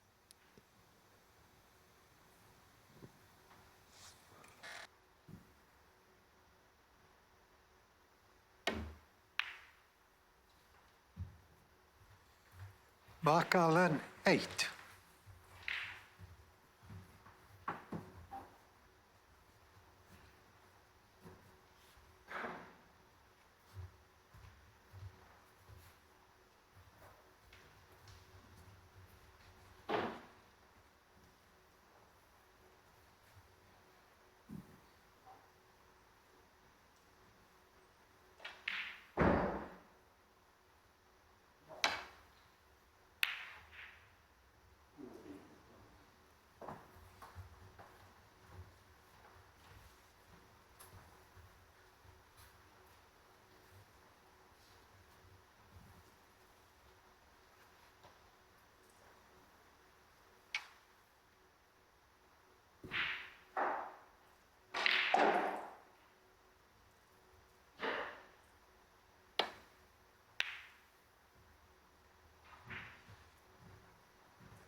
Higgins needs to show the resilience on this table that Ross Muir is showing on the other. Muir 3-1 down to Neil Robertson. But he's nicely positioned in the fifth frame. Already 49 points to the good, and as you can see, occupying prime position.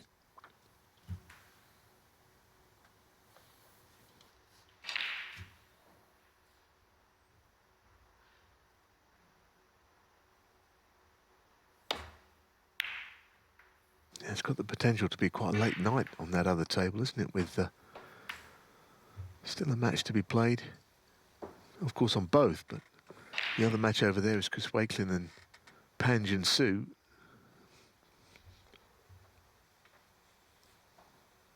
And that's a close one on paper.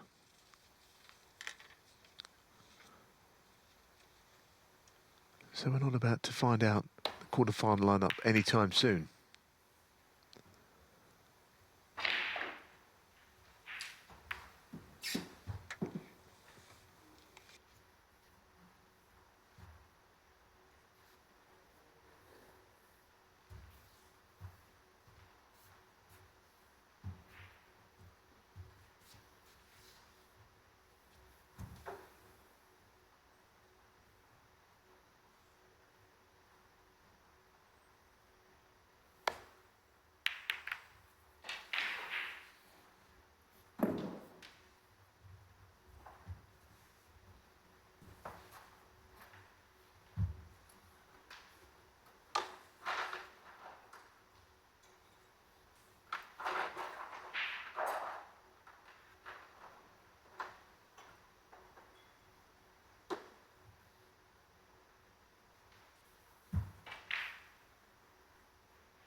Foul, NMS, 4, John Higgins. It was a very thin contact attempted, no contact made whatsoever.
Yeah, very thin contact made, as you can see.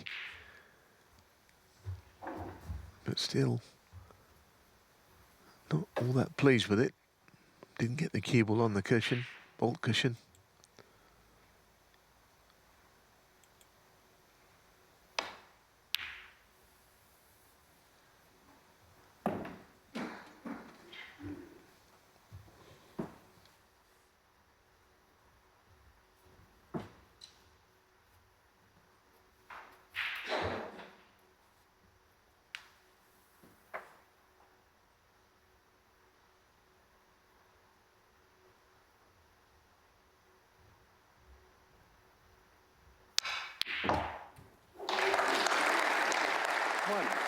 A crackerjack of a pot, and again, we're seeing a department of Allen's game he's not renowned for, but in which tonight, on several occasions, he's excelled. The power game. Yeah, and the cue speed, he's sort of whipping it back. Terrific shot.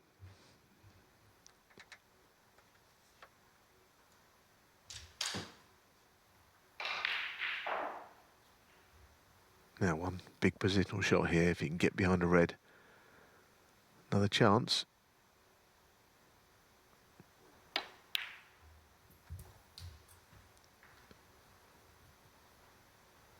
Well, behind the red is what he is, but not 3. to pot one.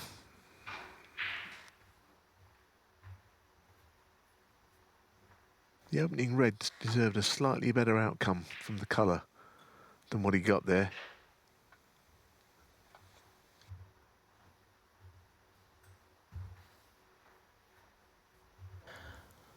In terms of quality for Alan, the first frame was the high point. Since then, even though he's handily in front, it's been more workmanlike. Mark Allen, 3.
Well, I don't think there's a plant there, or certainly Mark Allen would have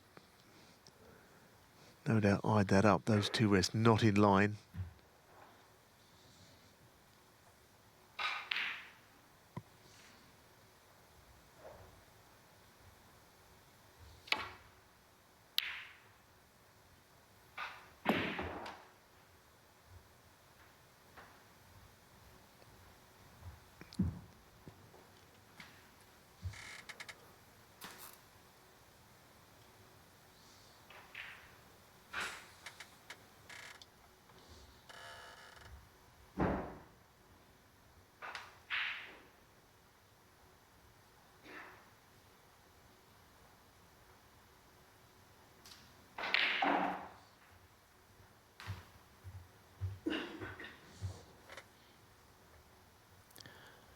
On the other table, Neil Robertson, 3 pots away from an almighty steal. He was 70-0 down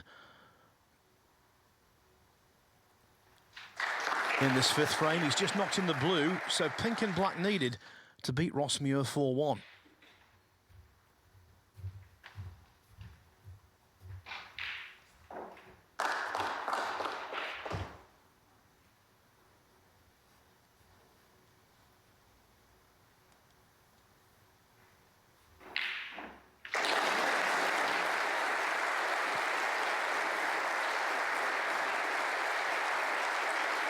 What a break from Neil Robertson, a 72 clearance. He overcomes Ross Muir by 4 frames to 1.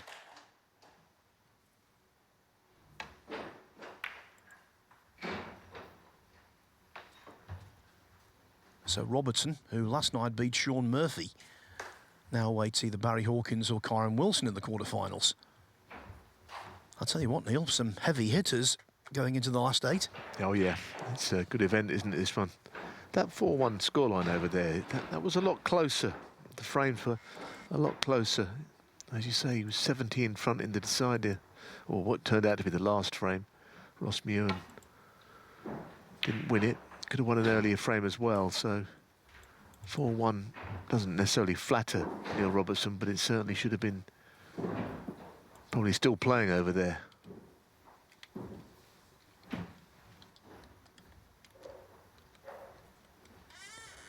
Yes, Robertson's now won 5 of their 6 meetings.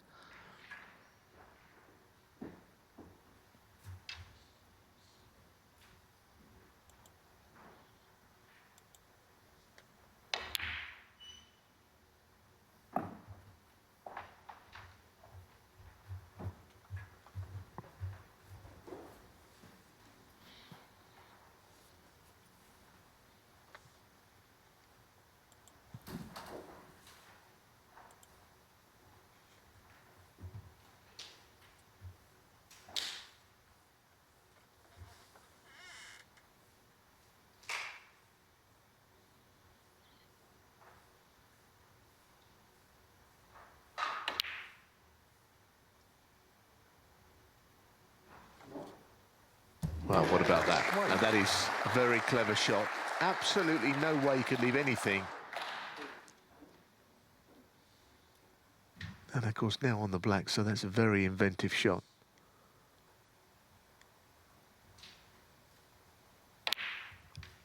Might be one of the best shots I've seen all week, you know, because usually it's very spectacular, but this double is zero risk and 100% reward. 8. And in terms of judging a double, the hardest are the ones where you've got to take the object ball quite some distance into a cushion. And that's what Alan did. Judged it to perfection.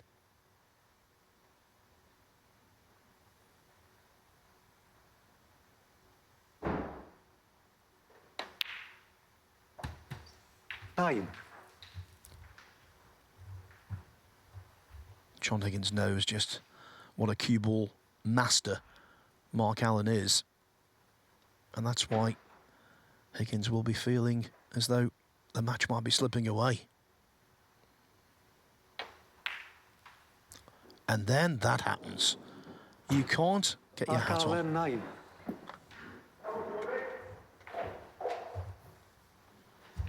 Can't believe it.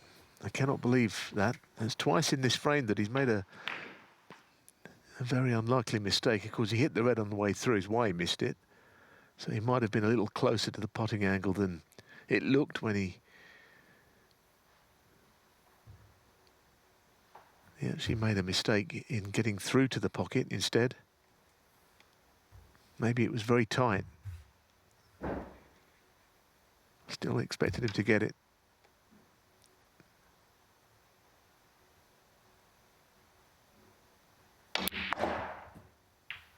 One. Well, on the black, but this, I mean, he's right over these two reds. Butt of the cue will have to be elevated to its highest.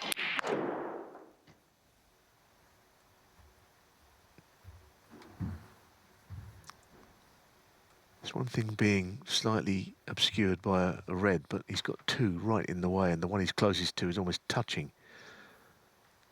You're very limited in what you can achieve here, just the pot. Think of that.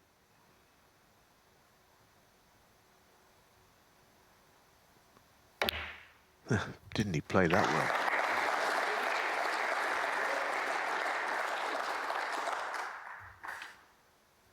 Extremely difficult shot to play at that sort of speed and get your accuracy.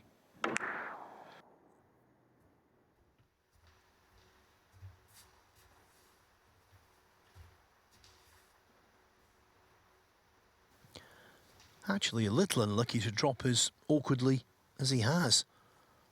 Positional halfway house in many respects. This red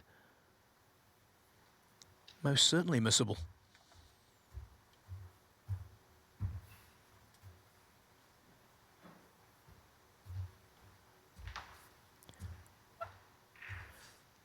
You see this shot played a lot, and if it is going to be missed, more than likely it's going to be into the left-hand jaw.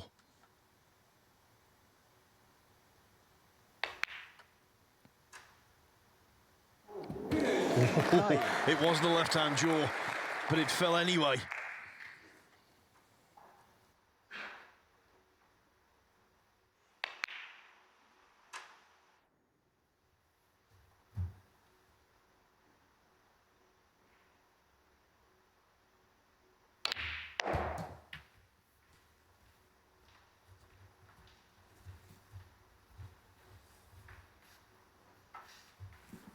$15.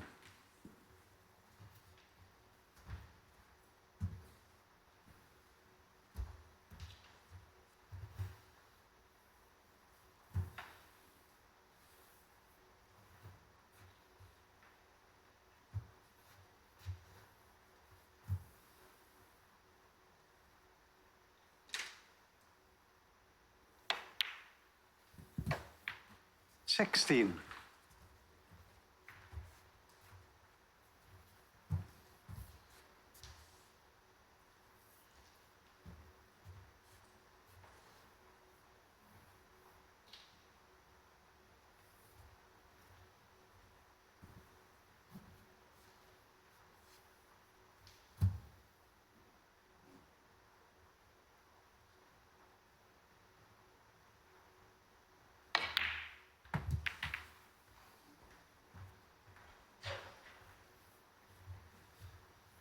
So no room on the pink spot, which means he's got at least access to the 22. red that's on the pink spot. And I don't think John was overjoyed with this.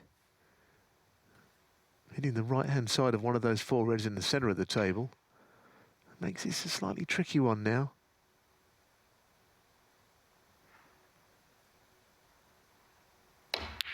Oh, a great shot again. 23. Very authoritatively played.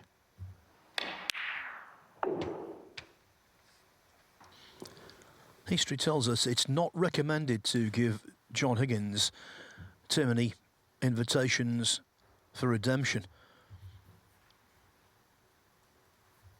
The mistake from Allen was unexpected.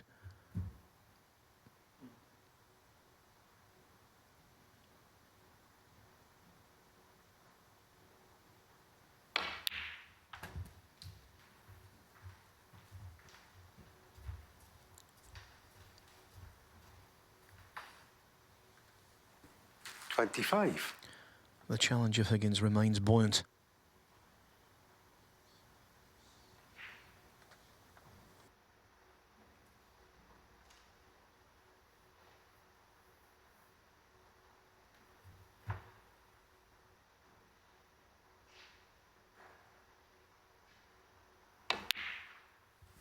Well, he might have taken something out of 26. the 2 opportunities that Mark Allen has had in this frame and not taken. The opening chance where he kind of completely mishit a black, trying to time it back for a red. And then this one, which just grazed the red on the way through, which made it look even worse than it probably was. Either way, didn't see him missing it. John's missed the crucial cannon on the 2 reds. If anything, he's put them safer than they were. 33.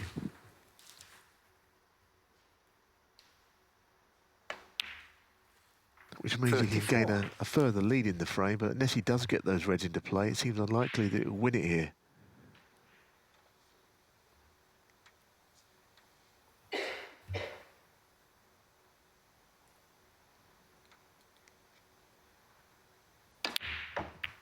And now he's played the cannon, and played it quite well. A bit close to the red he's likely to play next. 41.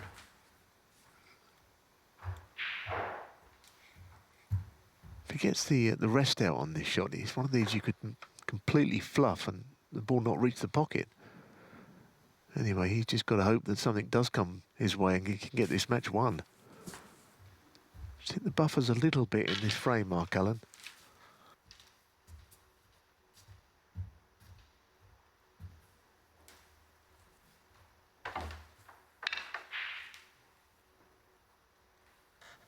Queuing across the face of the red helps.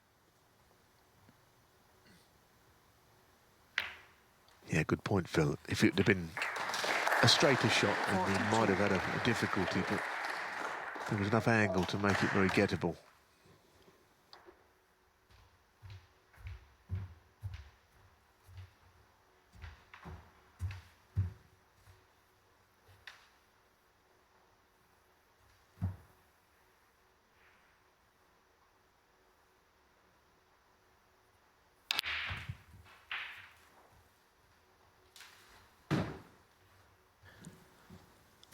I apologise in advance if this is annoying. I feel duty 49. bound to say it.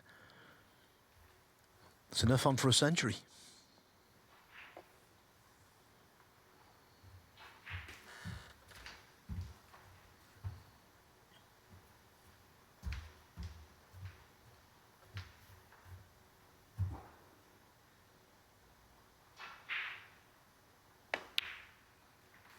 $50.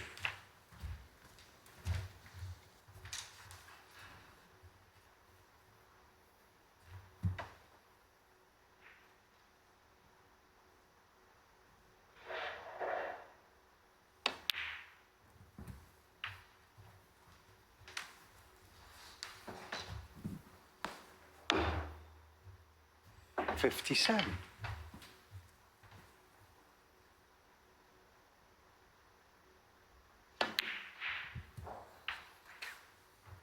$58. Now what should be a straightforward frame ball.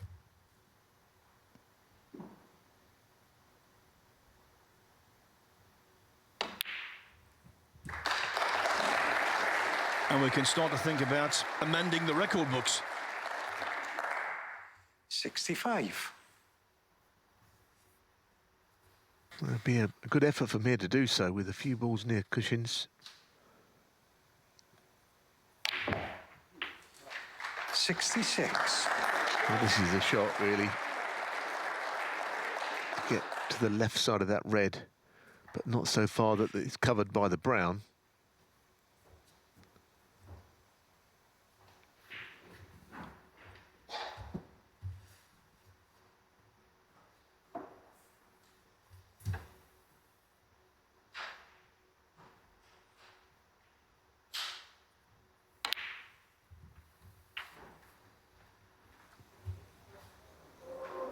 That was the problem. The brown was potentially in the way. As it 73. maybe he could play a little swerve. Can he get through to it at all? He certainly was a little worried that he was going to get covered. Now he can see it fine. Didn't really understand what those emotions were there. Now he's on the brown, which gets that back on its spot. It's all good.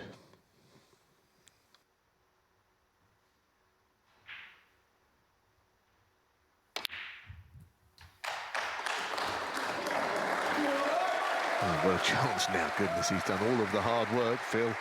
78.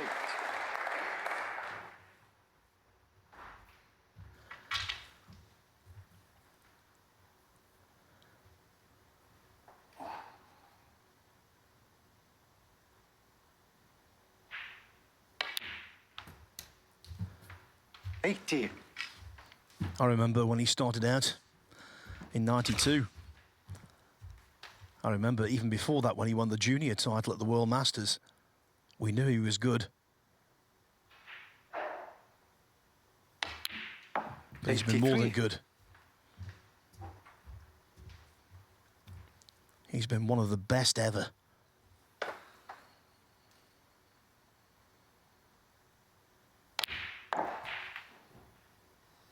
'87. And maybe about to add another statistical accolade to that shining CV.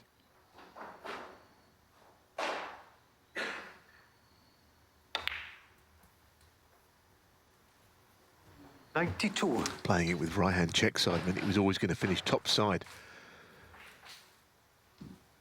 of the pink, so he's never going to overrun.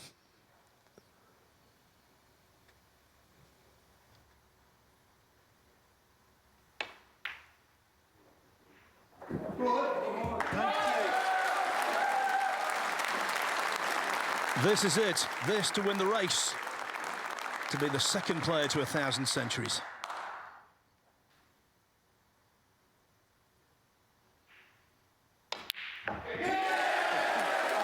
John Higgins is there. 2 frames in this match, one tonight, both with tons. And he receives a standing ovation. And rightly so. That is some achievement. Yeah, a tremendous achievement, Phil, isn't it? And it's good that Mark Allen has got involved in that, I think, as well. The class of 1992, Ronnie O'Sullivan first to 1,000. John Higgins, fittingly, the second. Judd Trump will be the third, shortly, no doubt. But Higgins got there just ahead of him, and it's a nice moment, this. A very nice moment indeed.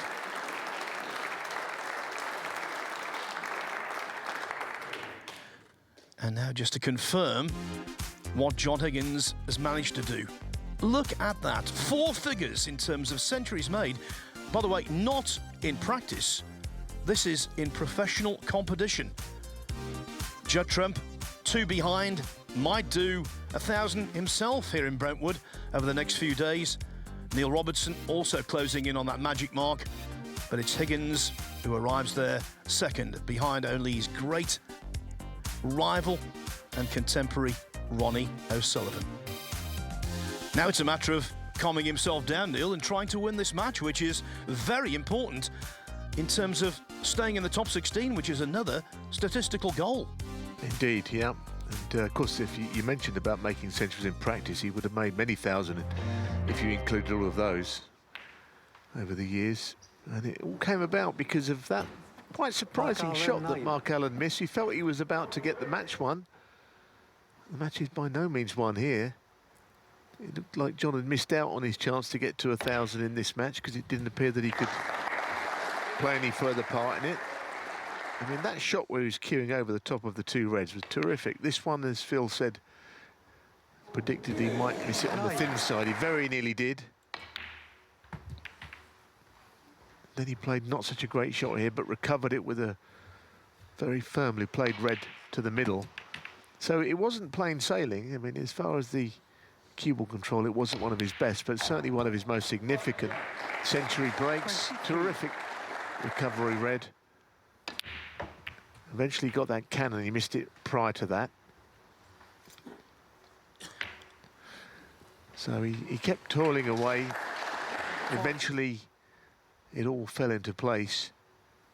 He had the red and the brown up the table, which were always going to cause him problems. But the bottom line is, it goes in off the bottom jaw, this black, to get to 4 figures. Great effort, John Higgins. Yeah, 4 figures for 3 figures.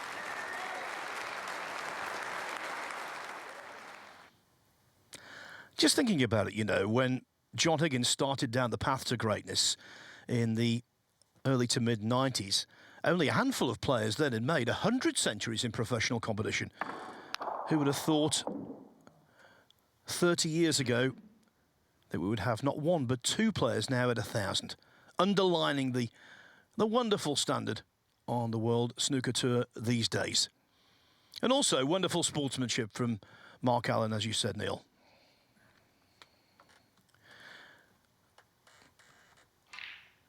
Now, before we carry on, I think there's a malfunction with one of the scoreboards in the arena, so that gives us the chance to tell you how it all finished up on the other table. Ross Muir, that was frame ball, 70 ahead, looked like pulling back to only 3-2 down, but Neil Robertson then proceeded to produce a trademark clearance. I think the blue was perhaps the best shot of the lot. And from here, just pink and black needed. Robertson into the quarterfinals. Muir, I'm sure he'll take a lot away from the week, a lot of positives. Sorry, if you can switch it off completely, OK? Thank you. No, extraordinary mobile phone ringtone there. John Palou was not impressed.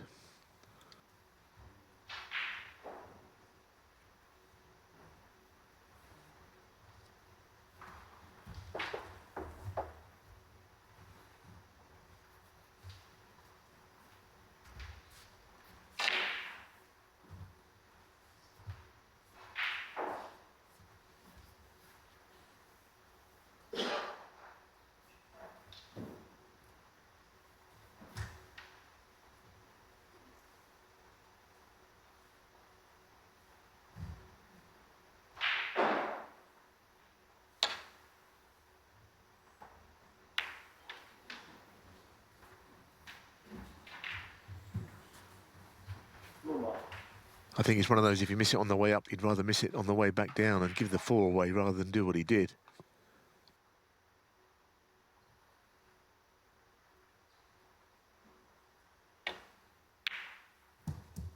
One.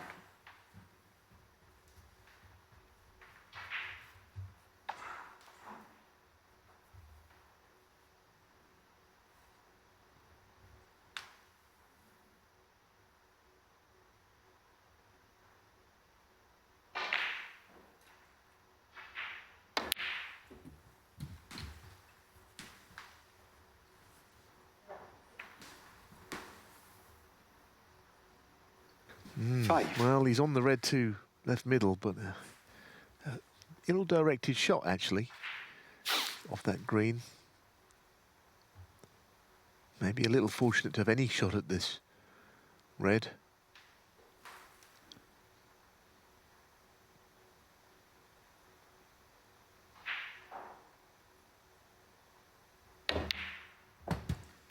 Six. Desperate to get on those couple of reds, either above the black or the one below it, if he could land on it from this blue. They appear to be the key shots if this break's going to go anywhere. No, that's not bad if it bounces off this cushion. The line was good, the pace not quite.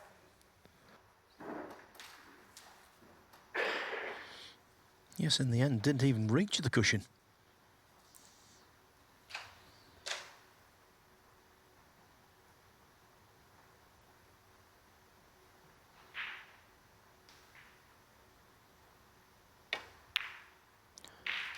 Two fine recovery 12. shots, though, in succession. And now, restoration of prime position. No, you're right, that was a much better shot than it looked. Didn't get any applause, but it was so well controlled. Pot was missable.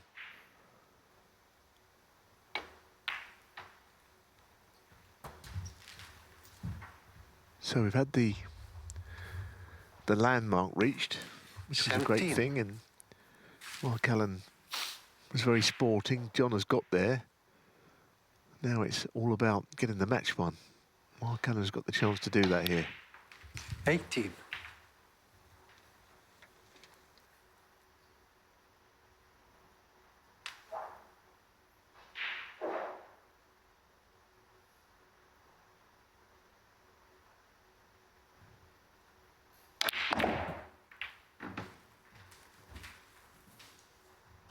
Took a bit of a gamble there, opening them up. He felt that there were reds in play that he could land on, even if the 5. split didn't work out.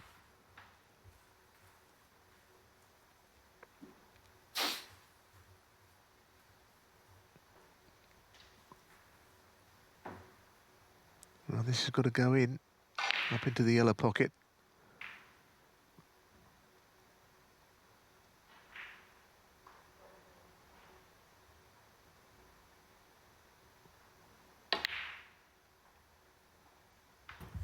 $26.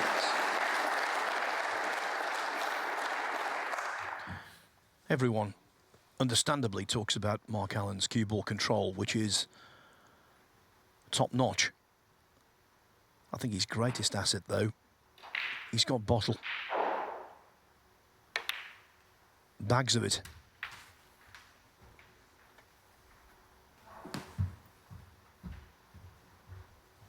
$28.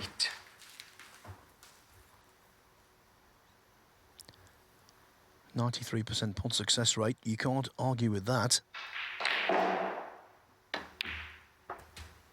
29. Even though victory yet to be rubber stamped.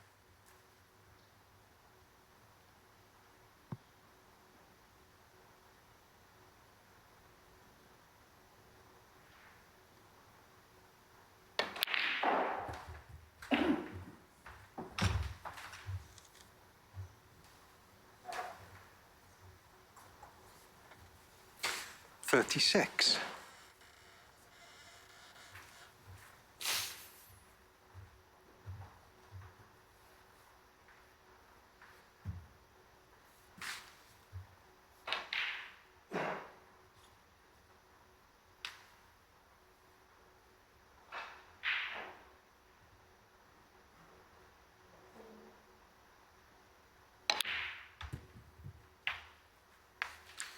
$37.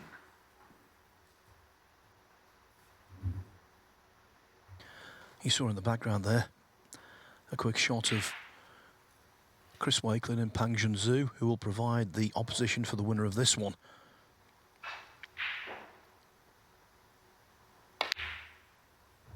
I was about to say, had the blue gone in, 37. Allen would be looking mighty good, but the blue stays out. Shot before wasn't one of his best, was it? Didn't mean to go into the blue in the first place, off the red.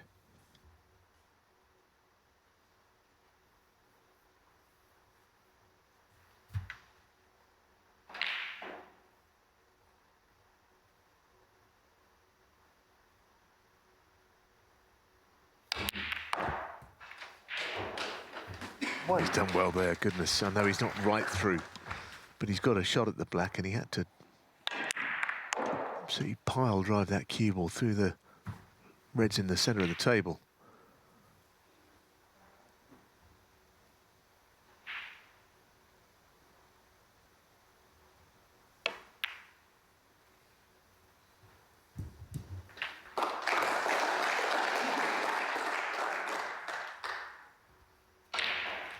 Eight.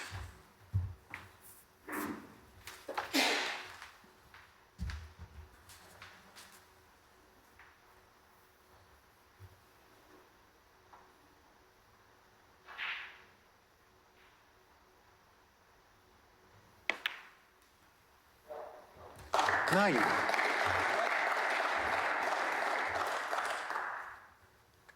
John Higgins has got a propensity for finding his best when it's most required, when his back is against the wall.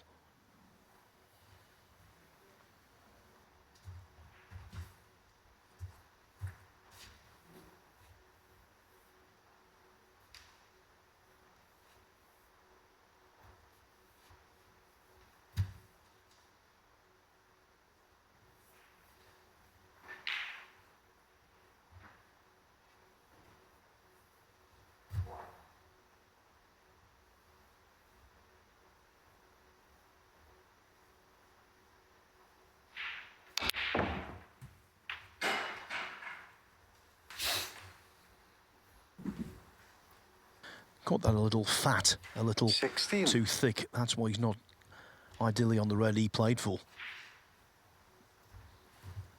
Yeah, I think the cue ball just checked a little bit off the cushion as well. That's why he's not behind it. That's the other reason, apart from the thick contact on the black. Yeah, that was never quite there, but he missed it by far enough for it not to stay right over the pocket anyway. If there's any consolation you can take.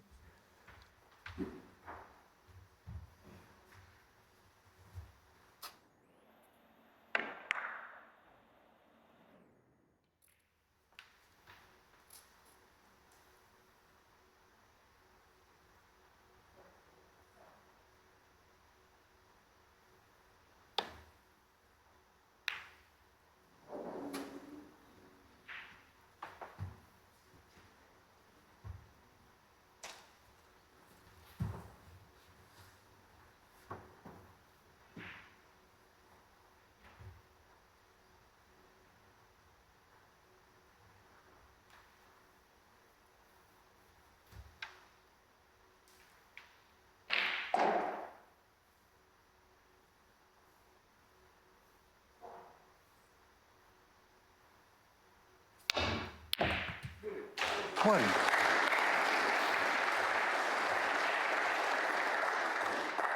It's not a great angle on the black because he's coming over onto the left side of the table where not much is on. So from the black, he'll have to find a way of getting position on the red, which is not simple. Saw him play that on the replay, that he had to really belt that to stop the cue ball going down the table any further.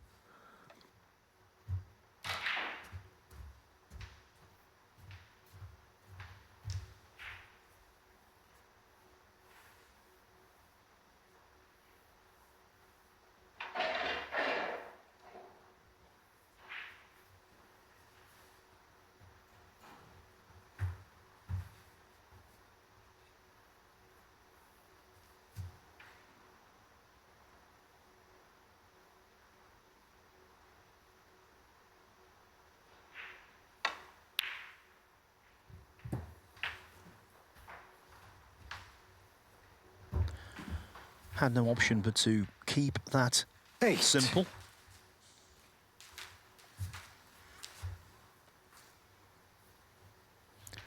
And this red is reminiscent of one he knocked in to keep that clearance going at the Crucible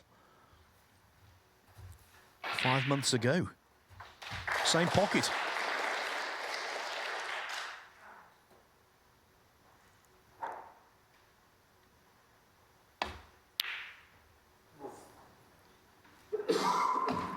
John Higgins, 8. Yeah, good point. It was very similar to that, actually.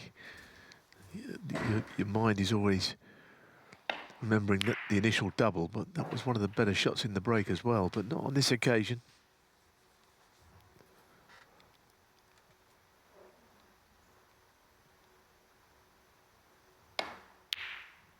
Yeah, that was a big shot. Had that gone in, because he got the blue waiting for him and a chance to get the match won. So he can't quite deliver the killer blow in this match, Mark Allen.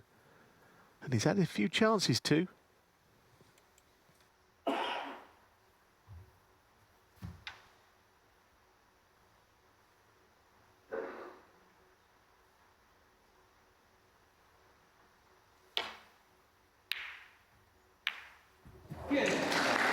Goodness me, it's very handy for John Higgins that that went in, because the cannon on the other red was not meant to be.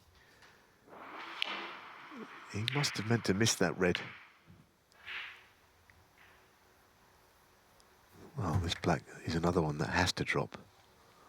Could be his last shot if it doesn't.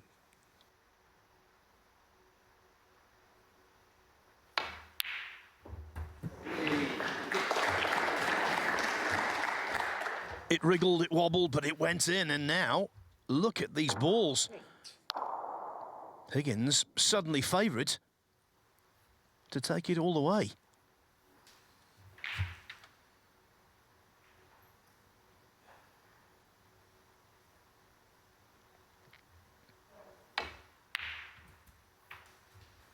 Nine.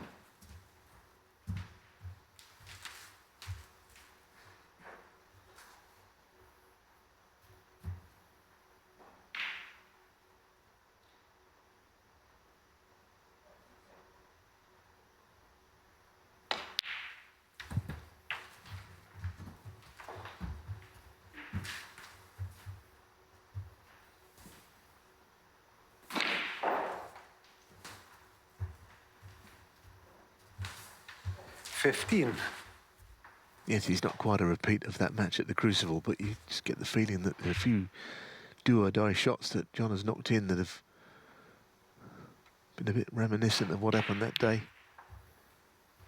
16. I think John is very good at knowing that something has to go in or it's end of match. Seems to concentrate his mind.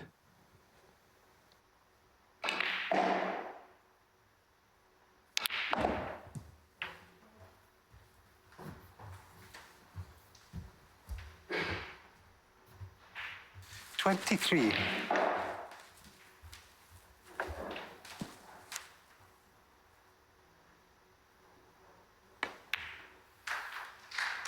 $24. 11 to the good Higgins. So black,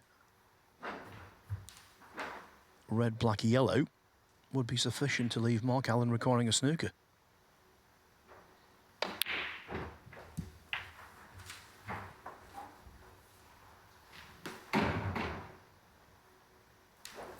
$31.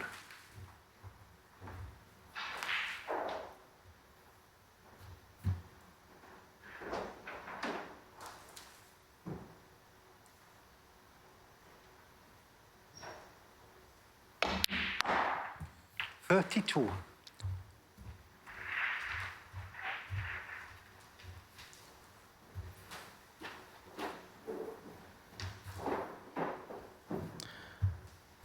Badly timed. Someone in the audience leaving the arena.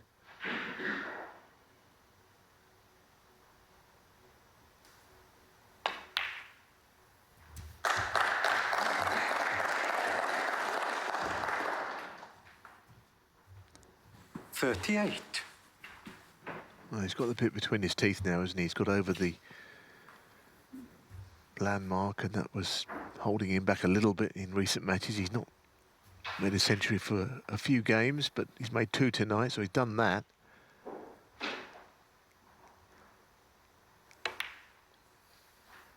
And now he's back to his old ways of 40.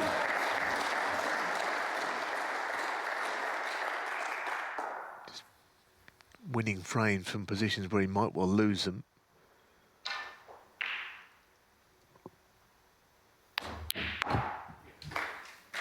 $43. So it's all with him going into the decider. Doesn't mean he'll win it.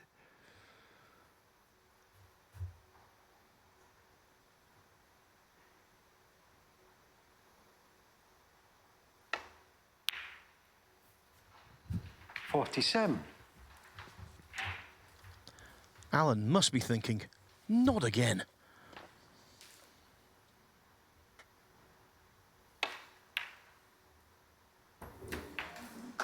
$52.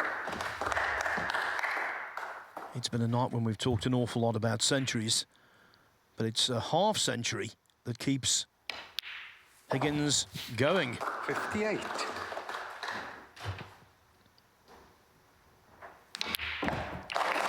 For the 7th time in the match between Mark Allen and John Higgins, a deciding frame shootout is required. It's coming your way after the break. Thank you. Deciding frame. John Higgins to break. We started out as the best of 7. Now it's all down to this. If you're looking for some kind of guidance, well, in their 6 previous deciders, Allen's prevailed 4 times, but the 2 victories for Higgins, one at the Masters, one at the World Championship. The Higgins break-off, though, leaving something to be desired, Neil. Yeah, depends whether he's left access to the red. It could be that the cue was going into the bunch as well if he does go for it. Might end up good or bad, that scenario.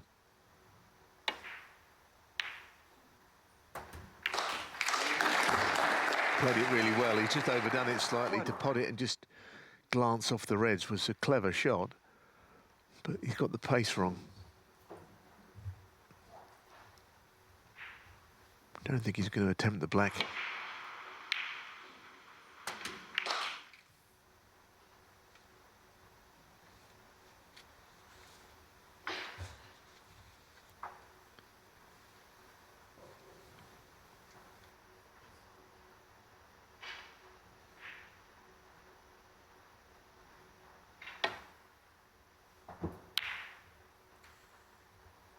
Mark Allen, 1.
A nice shot. And not really played to get the cue ball very far up the table. I think he secretly fancied this one. Dropping in off the jaw, but doesn't really matter.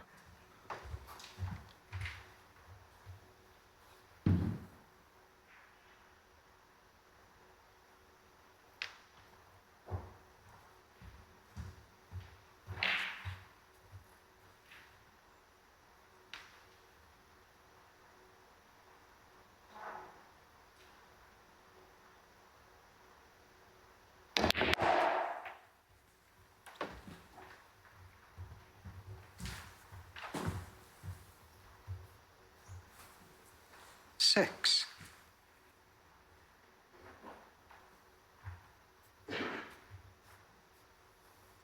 Of course, backs to what happened when they met at the World Championships with that clearance of Higgins, which we have spoken about a lot. But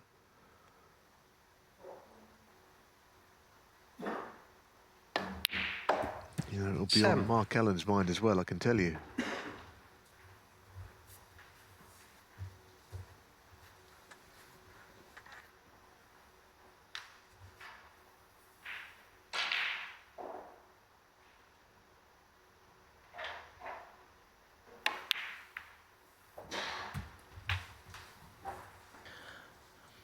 I was waxing lyrical about Mark Allen's bottle in the previous 14. frame when he broke down, but I'll stick to my guns.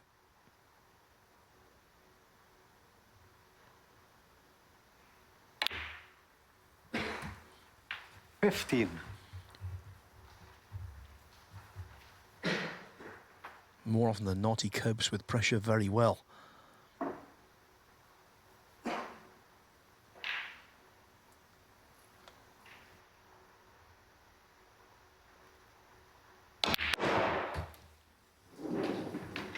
Wow, well, it looked very straight, and I mean, if you could 20. do one of those spot the ball they used to do where the football ends up, if you could have said the cue was going to end up tight under the cushion, it'd be the last place you could imagine after that last shot from on the blue, heading down towards the reds.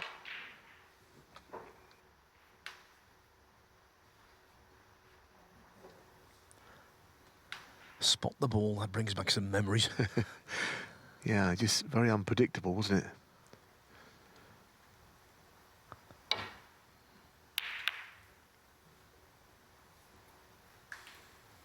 Mark Allen, 20.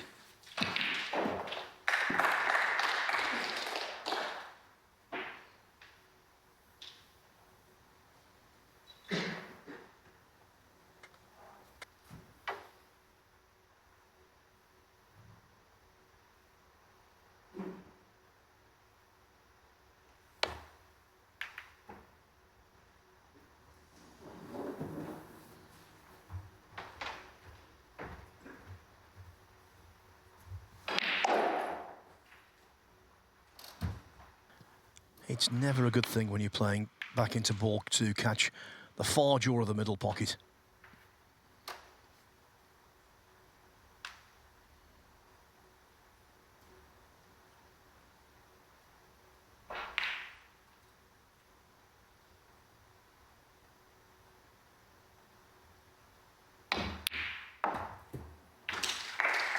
One.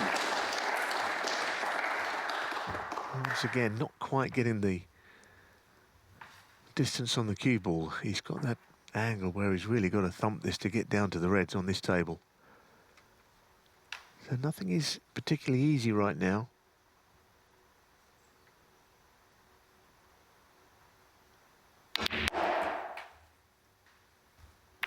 Oh, goodness me.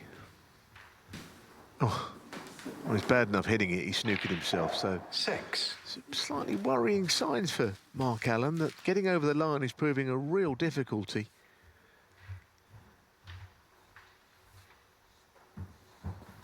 I feel that he's playing some good snooker, but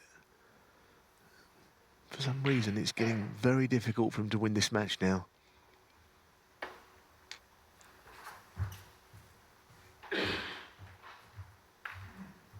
Mark And Allen, he's not 6. conceded anything there. John Higgins is going to have to play safe, so he's got to try and look on the bright side. He's got a lead, but he might have thought that he could have got this match won already by now.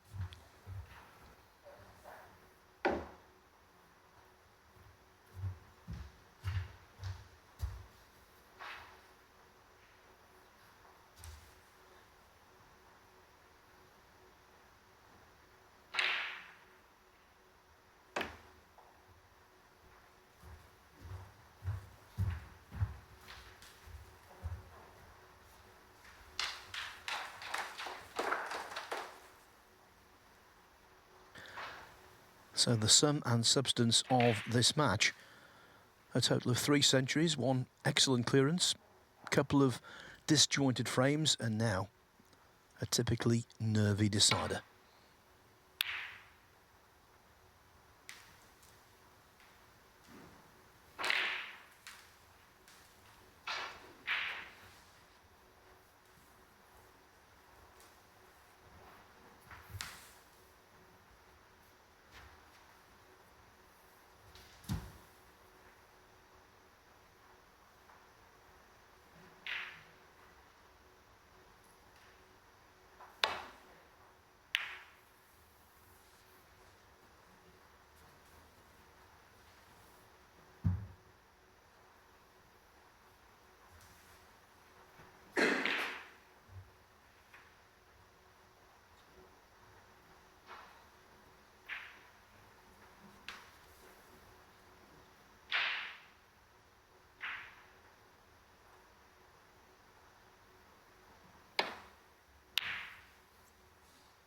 Well, this time not even trying for that pot. I mean, it wasn't the most natural to get back to safety. I just wonder if this is all building up to a John Higgins clearance again. It kind of halfway feels that way.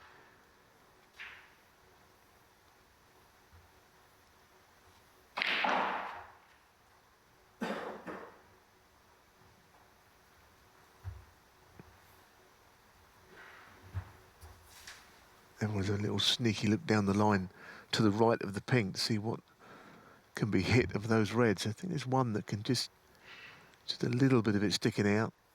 John Palou is interested as well. Anyway, I don't think John's playing it.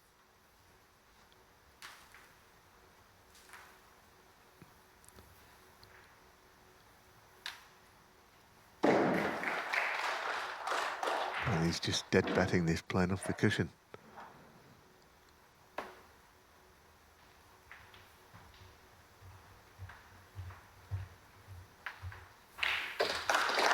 Hard as nails. Yeah, the one thing he had to avoid there at all costs was going wide of the red. Similar scenario to this afternoon when Judd Trump and Fan Zhengyi had to wait some considerable time before getting onto the table. It's the same thing for Kyron Wilson and Barry Hawkins this evening.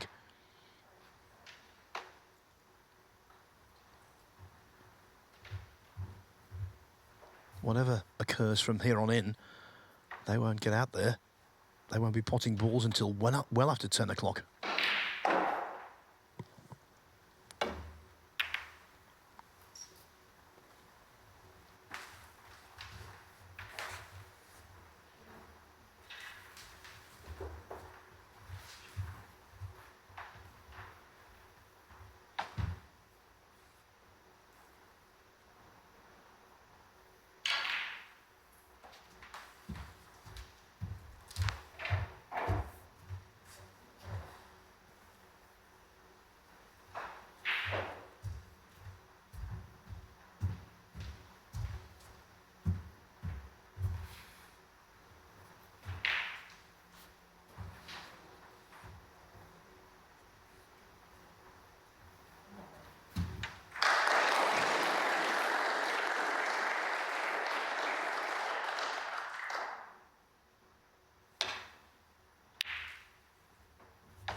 John at the stage, and he knows it's a crucial juncture of the match where he's taking out all the risk, playing containing shots. He rolled up to the red as you saw the previous visit, trying to keep things watertight for when that chance does come, if it does. He's leaving that red down the cushion, but it's not easy, and Mark Allen with no real way of getting on a colour. That's why John left it.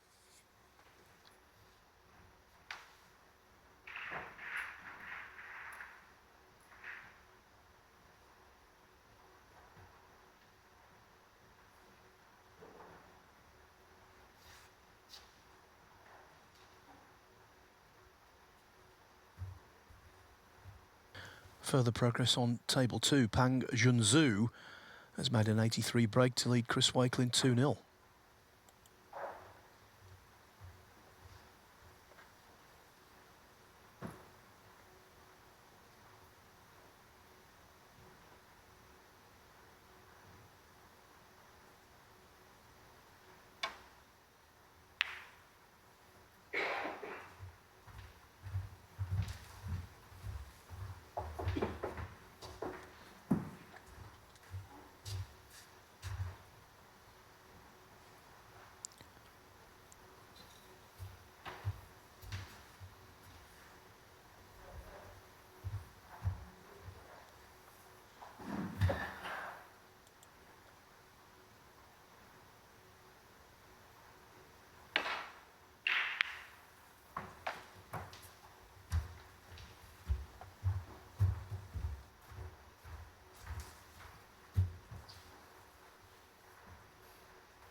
given the history between these two, the recent history, given what's at stake, given the way the match has gone, you can fully understand Mark Allen being circumspect and very cautious.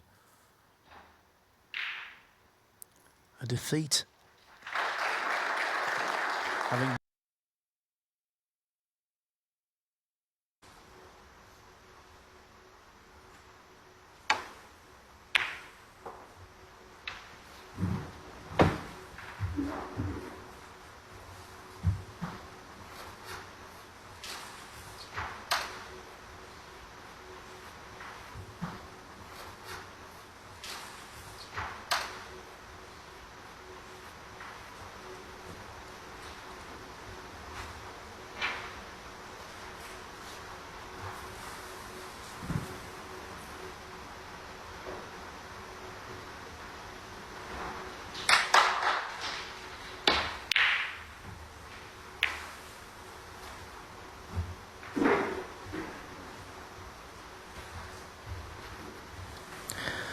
again the Northern Ireland #1 biding his time.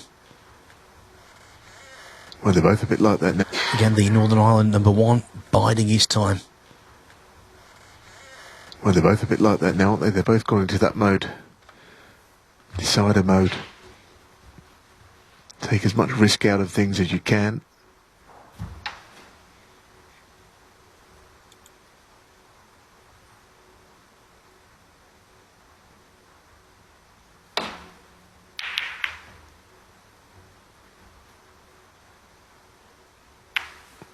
Trying to slip round the back of the brown and maybe get a snooker. Little winch because he knows it wasn't quite right. But as you can see, nothing really forthcoming for Mark Allen to go at.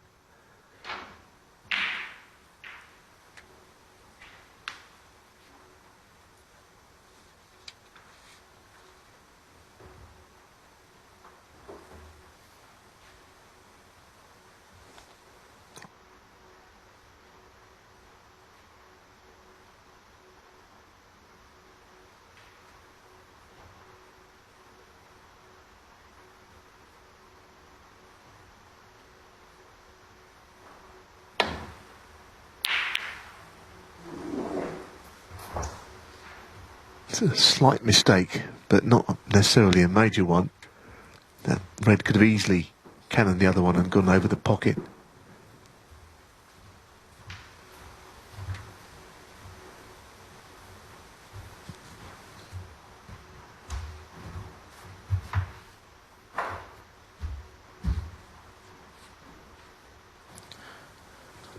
Frame in progress for 18 minutes. And still 10 reds on the table. If he's going for this, he's a big shot, this red half ball.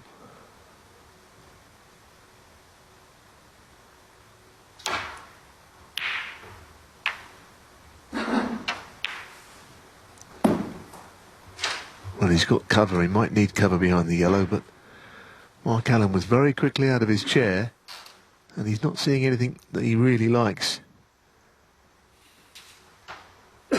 It was a mistake from Higgins. Overcutting that red by a long way.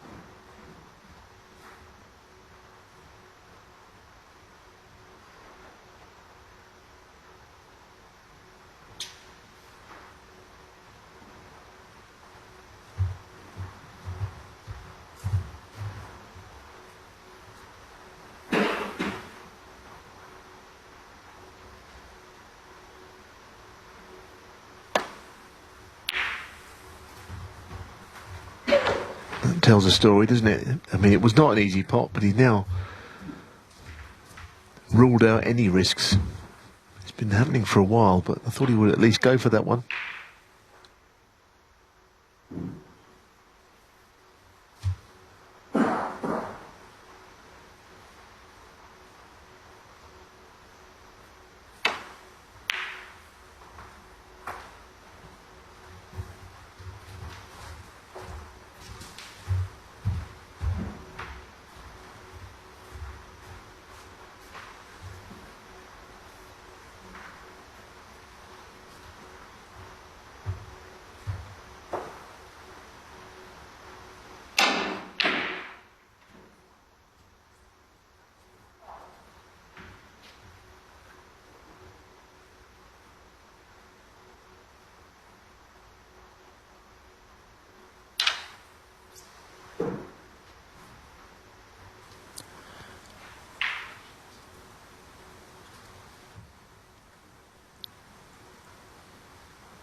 Can make sure that phone is switched off, please. The curse of the mobile phone. Thankfully, he wasn't too late into the shot to be able to back away.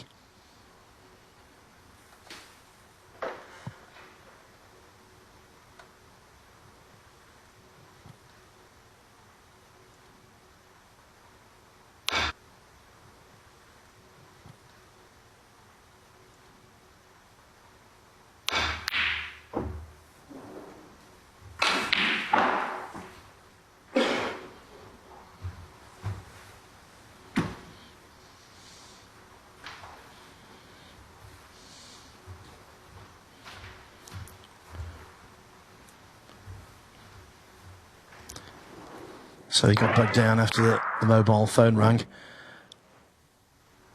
Didn't knock in the red. I'll tell you what would be the wrong number for Mark Allen here. 4-3 Higgins. That would sting.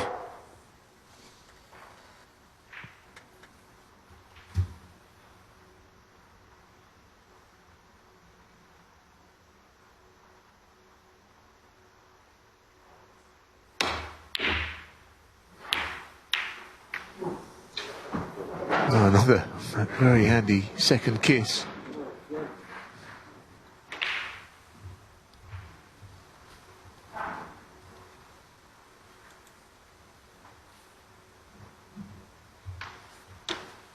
Both players have become quite cautious. I had a feeling John was winding up to go for that long red, but then you saw that he was playing safe and in doing so getting lucky. It's a long time since anyone potted a ball. Quarter of an hour, goodness me.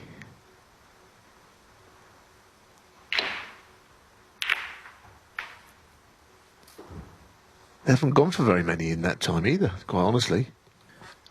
Yeah, and it's not one of those stalemate situations or one of those scenarios where the balls are very awkward indeed. They're all in conventional positions.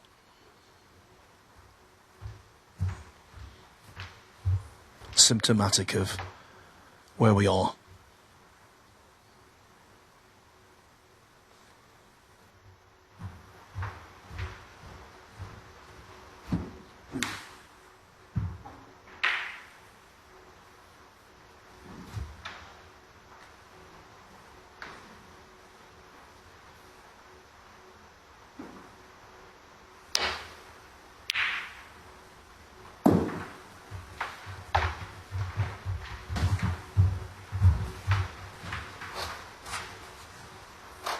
Well, once again, containing shot, which at first, the way he was winding up to play it, I thought he was going for.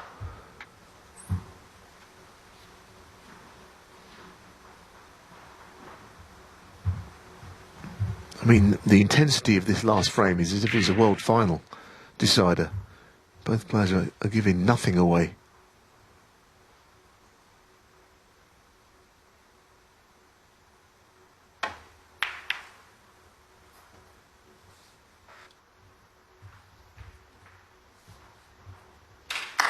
That was a very telling safety shot from Mark Allen.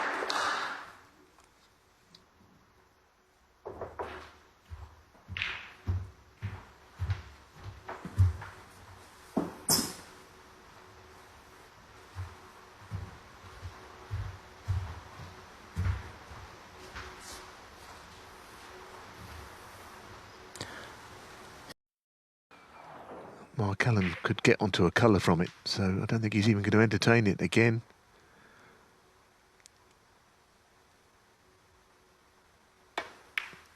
Yeah, I mean, I wouldn't say it's a stalemate, as you pointed out. It's just a very intense safety struggle, this. Very intense safety struggle, this.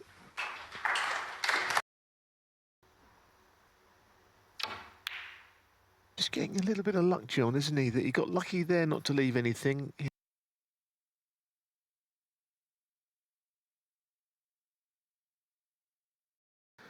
A shot where he got a double kiss earlier this frame, which led to just... A shot where he got a double kiss earlier this frame, which led to just safety.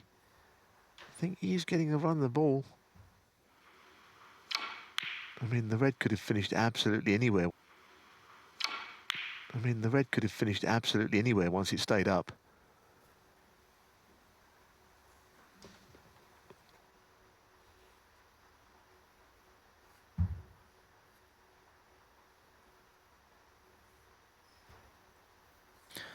It's been a smorgasbord of snooker, this match.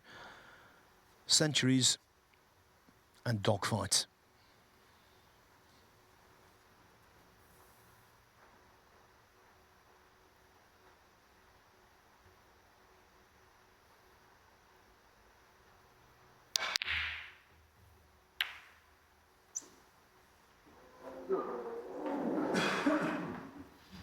Played a good cue ball there, but knocking the high-value colours around. They could have finished on cushions. And we've been at this 20 minutes, which is a very unusually long time in the sort of frame it's been without a ball being potted. Goodness me. What a decider this is.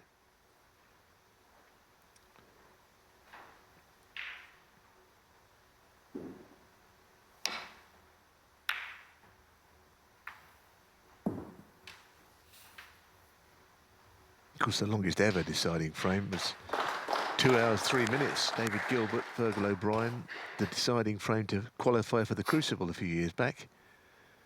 So this is only a minnow compared to that. You did the match, Neil. Half an hour on the yellow, was it? Something like that. I mean, the intensity of that match was pretty evident, and the importance for both players.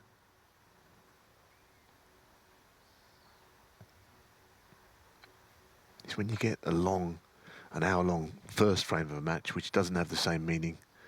It's not as easy to take. This is great stuff. It's hard to see who will blink first.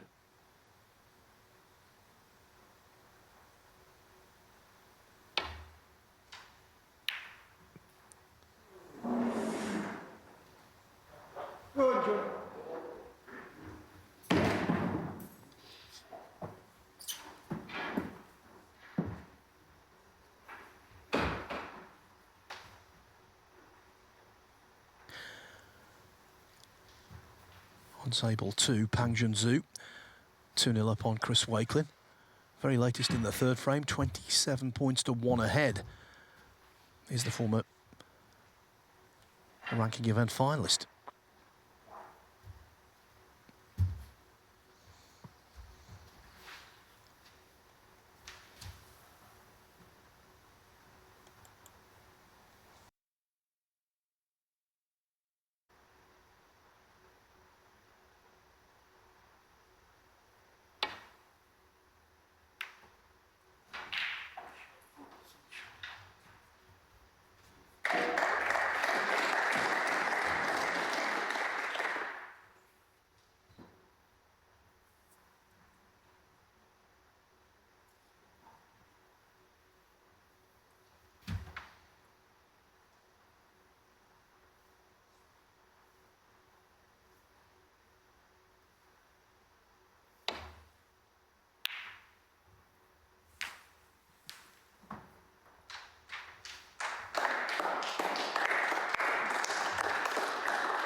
Deadlock maintained.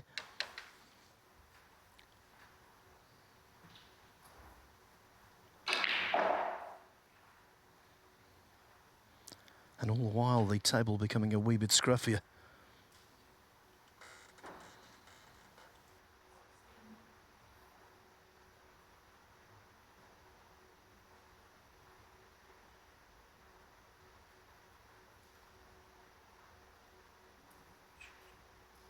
Yeah, I mean, that's what happens invariably when there is a long safety struggle like this. But for a lot of the time we've waited for a ball to be potted, the table was in open play. I mean, these two are just not giving an inch, are they? Goodness. This is hard snooker.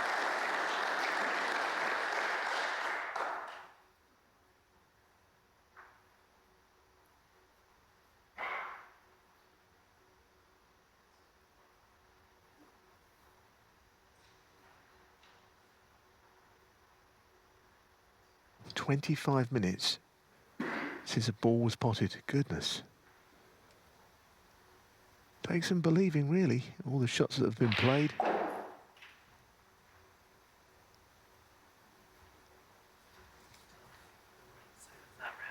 Yes. Yes, I would.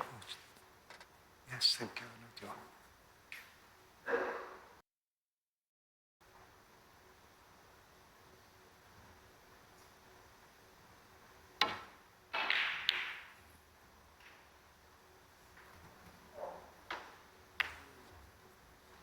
you. Now, is John going to take a red on this time? That's not even guaranteed. Because should he miss that one, he knows that it could be his last shot. And that's why he winced there. He knows he's awkward queuing over the yellow. They might even refuse it and play another safety shot.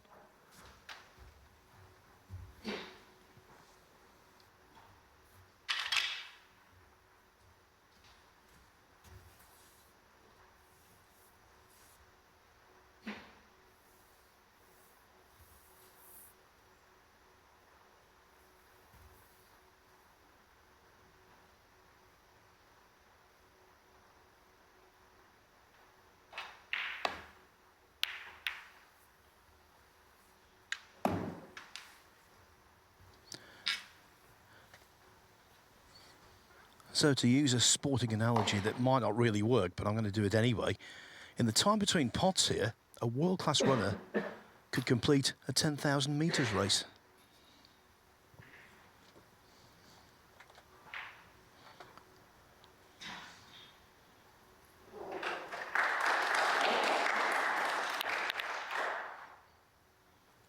The question is, who will go the extra mile in terms of this match? Look at these balls all congregating on that left-hand side cushion. Even when this impasse is broken, sorting out the frame will take some time.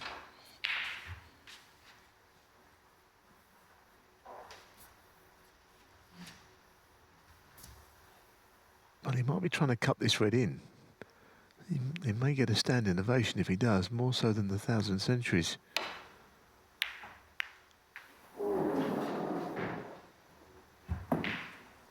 Well, this might not work either, Phil, but I'm going to say it's the immovable object against the immovable object.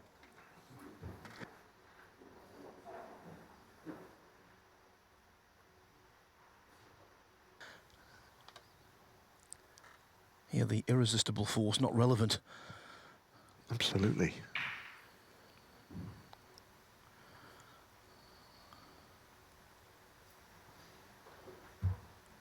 Mark Allen, I mean, he had to smile there. I mean, what else does he do? Oh, that or you cry.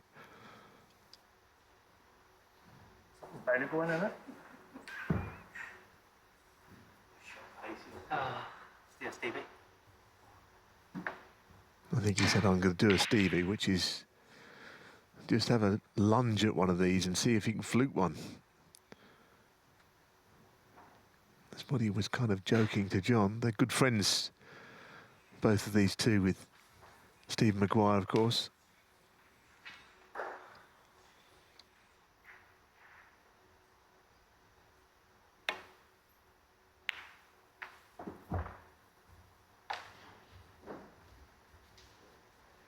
Phil, I've got to be honest with you, I don't know where this is all going to end somehow.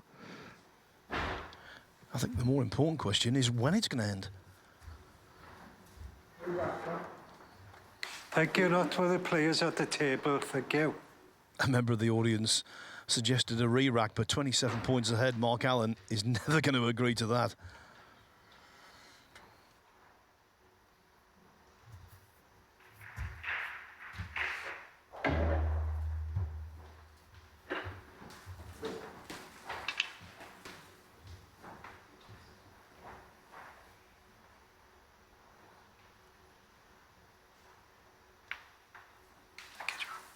Well, the first one was an air shot, but of course it's not like golf. An air shot does not count against you as a foul or penalty of any kind.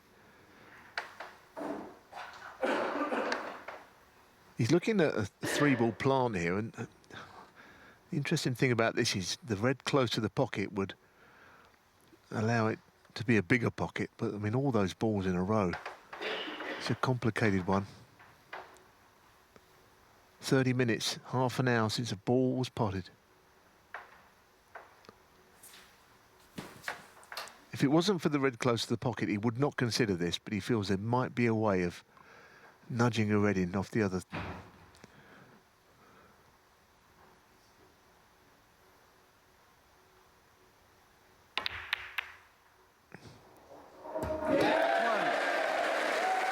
Biggest cheer of the day.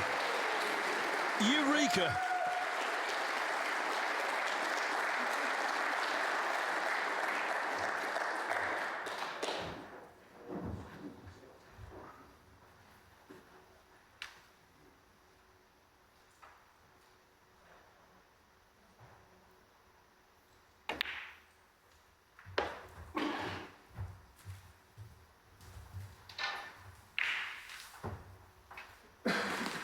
Seven.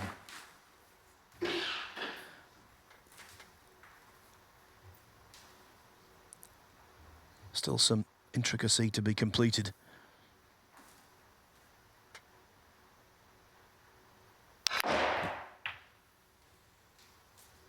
Eight. Deep screw, reverse side. Every ball potted, he's getting closer and closer to what would be his 64th ranking event quarter-final, and one of the most hard-earned.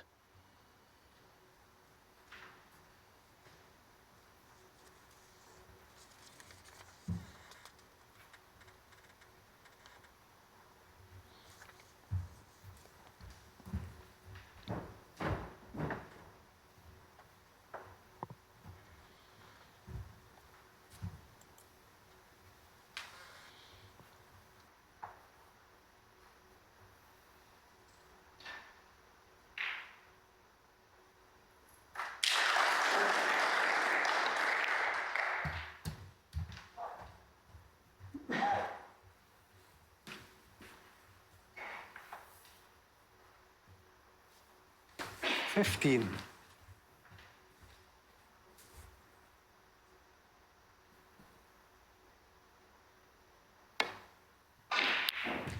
$16. Well, has the cue ball gone far enough to get centre ball striking?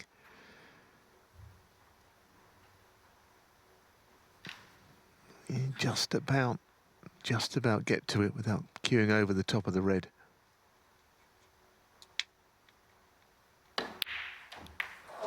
But it was enough to put him off. Mark Allen, 16. His cue was so close to the red, it was in his mind that he could just graze it and foul. John Palou was breathing down his neck, rightly so.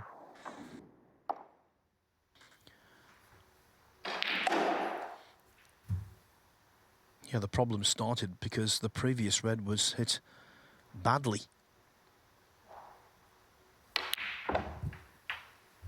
One. John Higgins is the Iron Man. You saw it's 40 minutes since he potted the ball before that. Now, what can he do here? We know what he's capable of, how deep he can dig.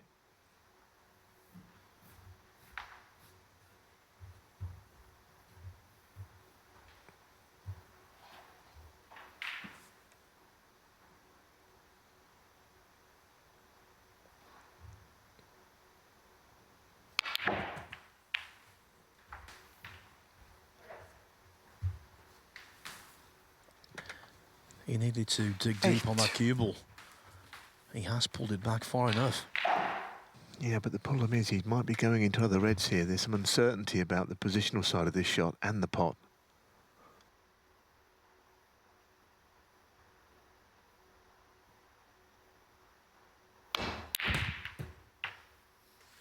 Nine. However good you are, you just can't predict the run of those balls. So many balls are being hit.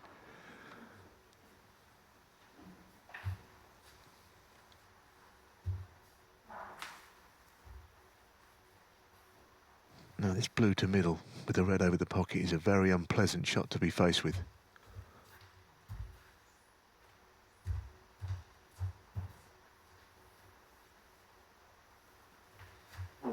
Blue ball.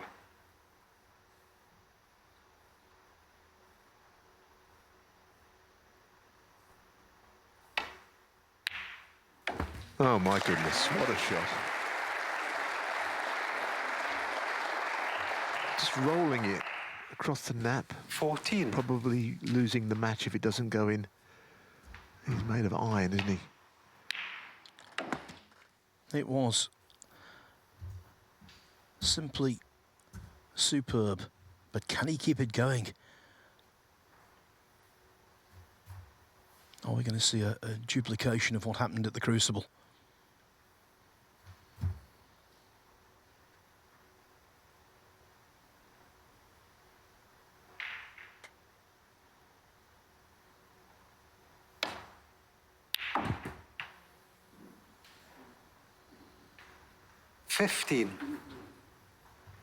Well, he's going to have to probably get the rest out. If he plays the yellow, he'll need the rest on it. I'm sure he will. And we know that he may not be quite as good with the rest as he is in every other aspect of his game. He needs it on the blue as well. So it adds a different dimension to this shot for someone like Higgins.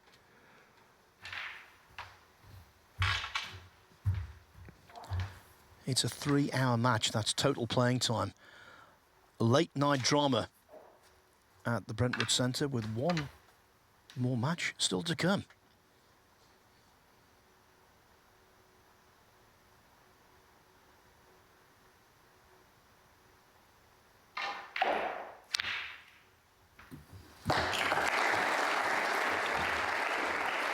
That is just a great shot once again. 20. There was me saying, with the rest, John is not as good as maybe one or two of the others. It never touched the sides. And crucially, he's on this red by the pink. That opens things up. Maybe to push the other red out. 21. We're seeing the full array of Higgins shots when the pressure's down, aren't we? How about these last two shots? It's a new cue. Same old battler. Goodness, I forgot about the cue. We spoke about it at the beginning of the match, which was a long time ago, but...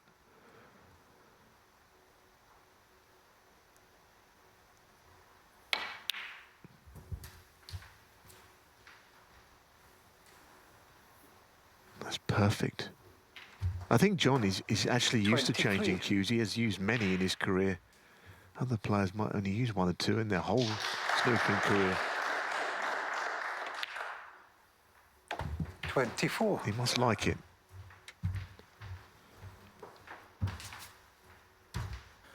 This decider was a slow burner. Now, though, edge of seat stuff.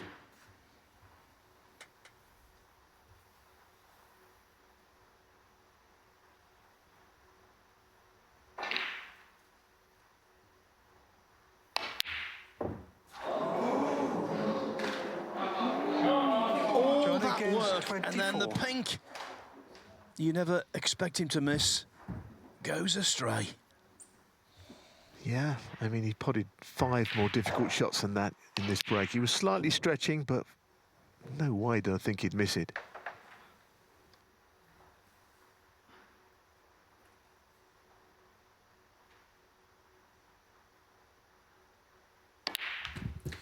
One.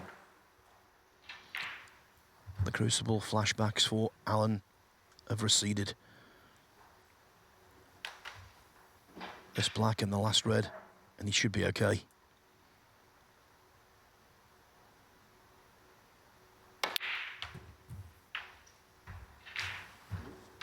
Well, that's not great.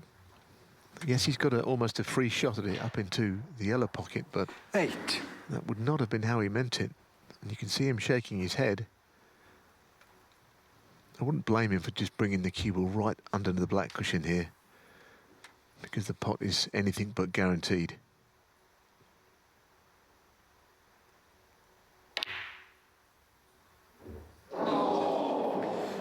Mark Allen, 8. Wow. This is not over.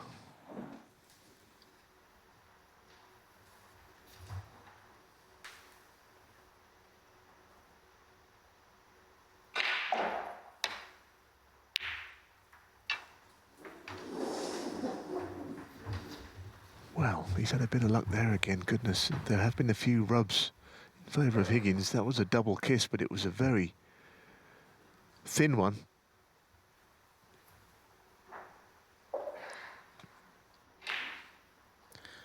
You can't say the remaining balls are in favour of Mark Allen. OK, the brown is off its spot, close to the ball cushion. But this is not an awkward table by any means.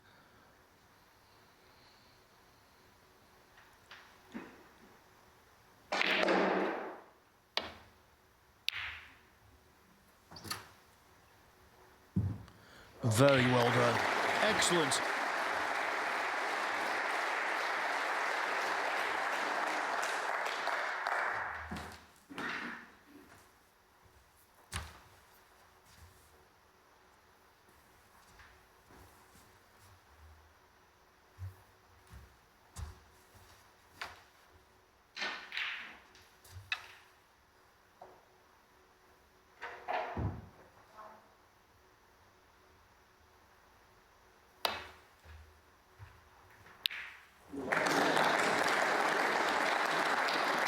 Good shot, it really is. To hit it off the second cushion guarantees a bit of separation between cue ball and object ball. Hitting it off one cushion didn't guarantee that.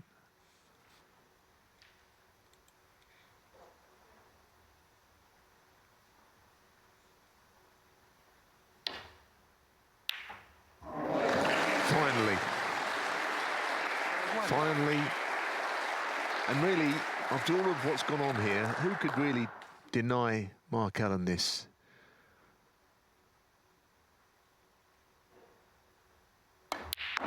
It's some kind of redemption for the World Championships and all the pain at losing and how well he took defeat.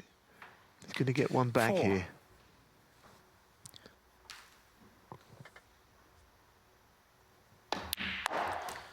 6. It's his 5th win in 7 deciders against John Higgins. And now Higgins will have to sweat in terms of whether he remains inside the top 16. 9. His fate will depend on the results of others.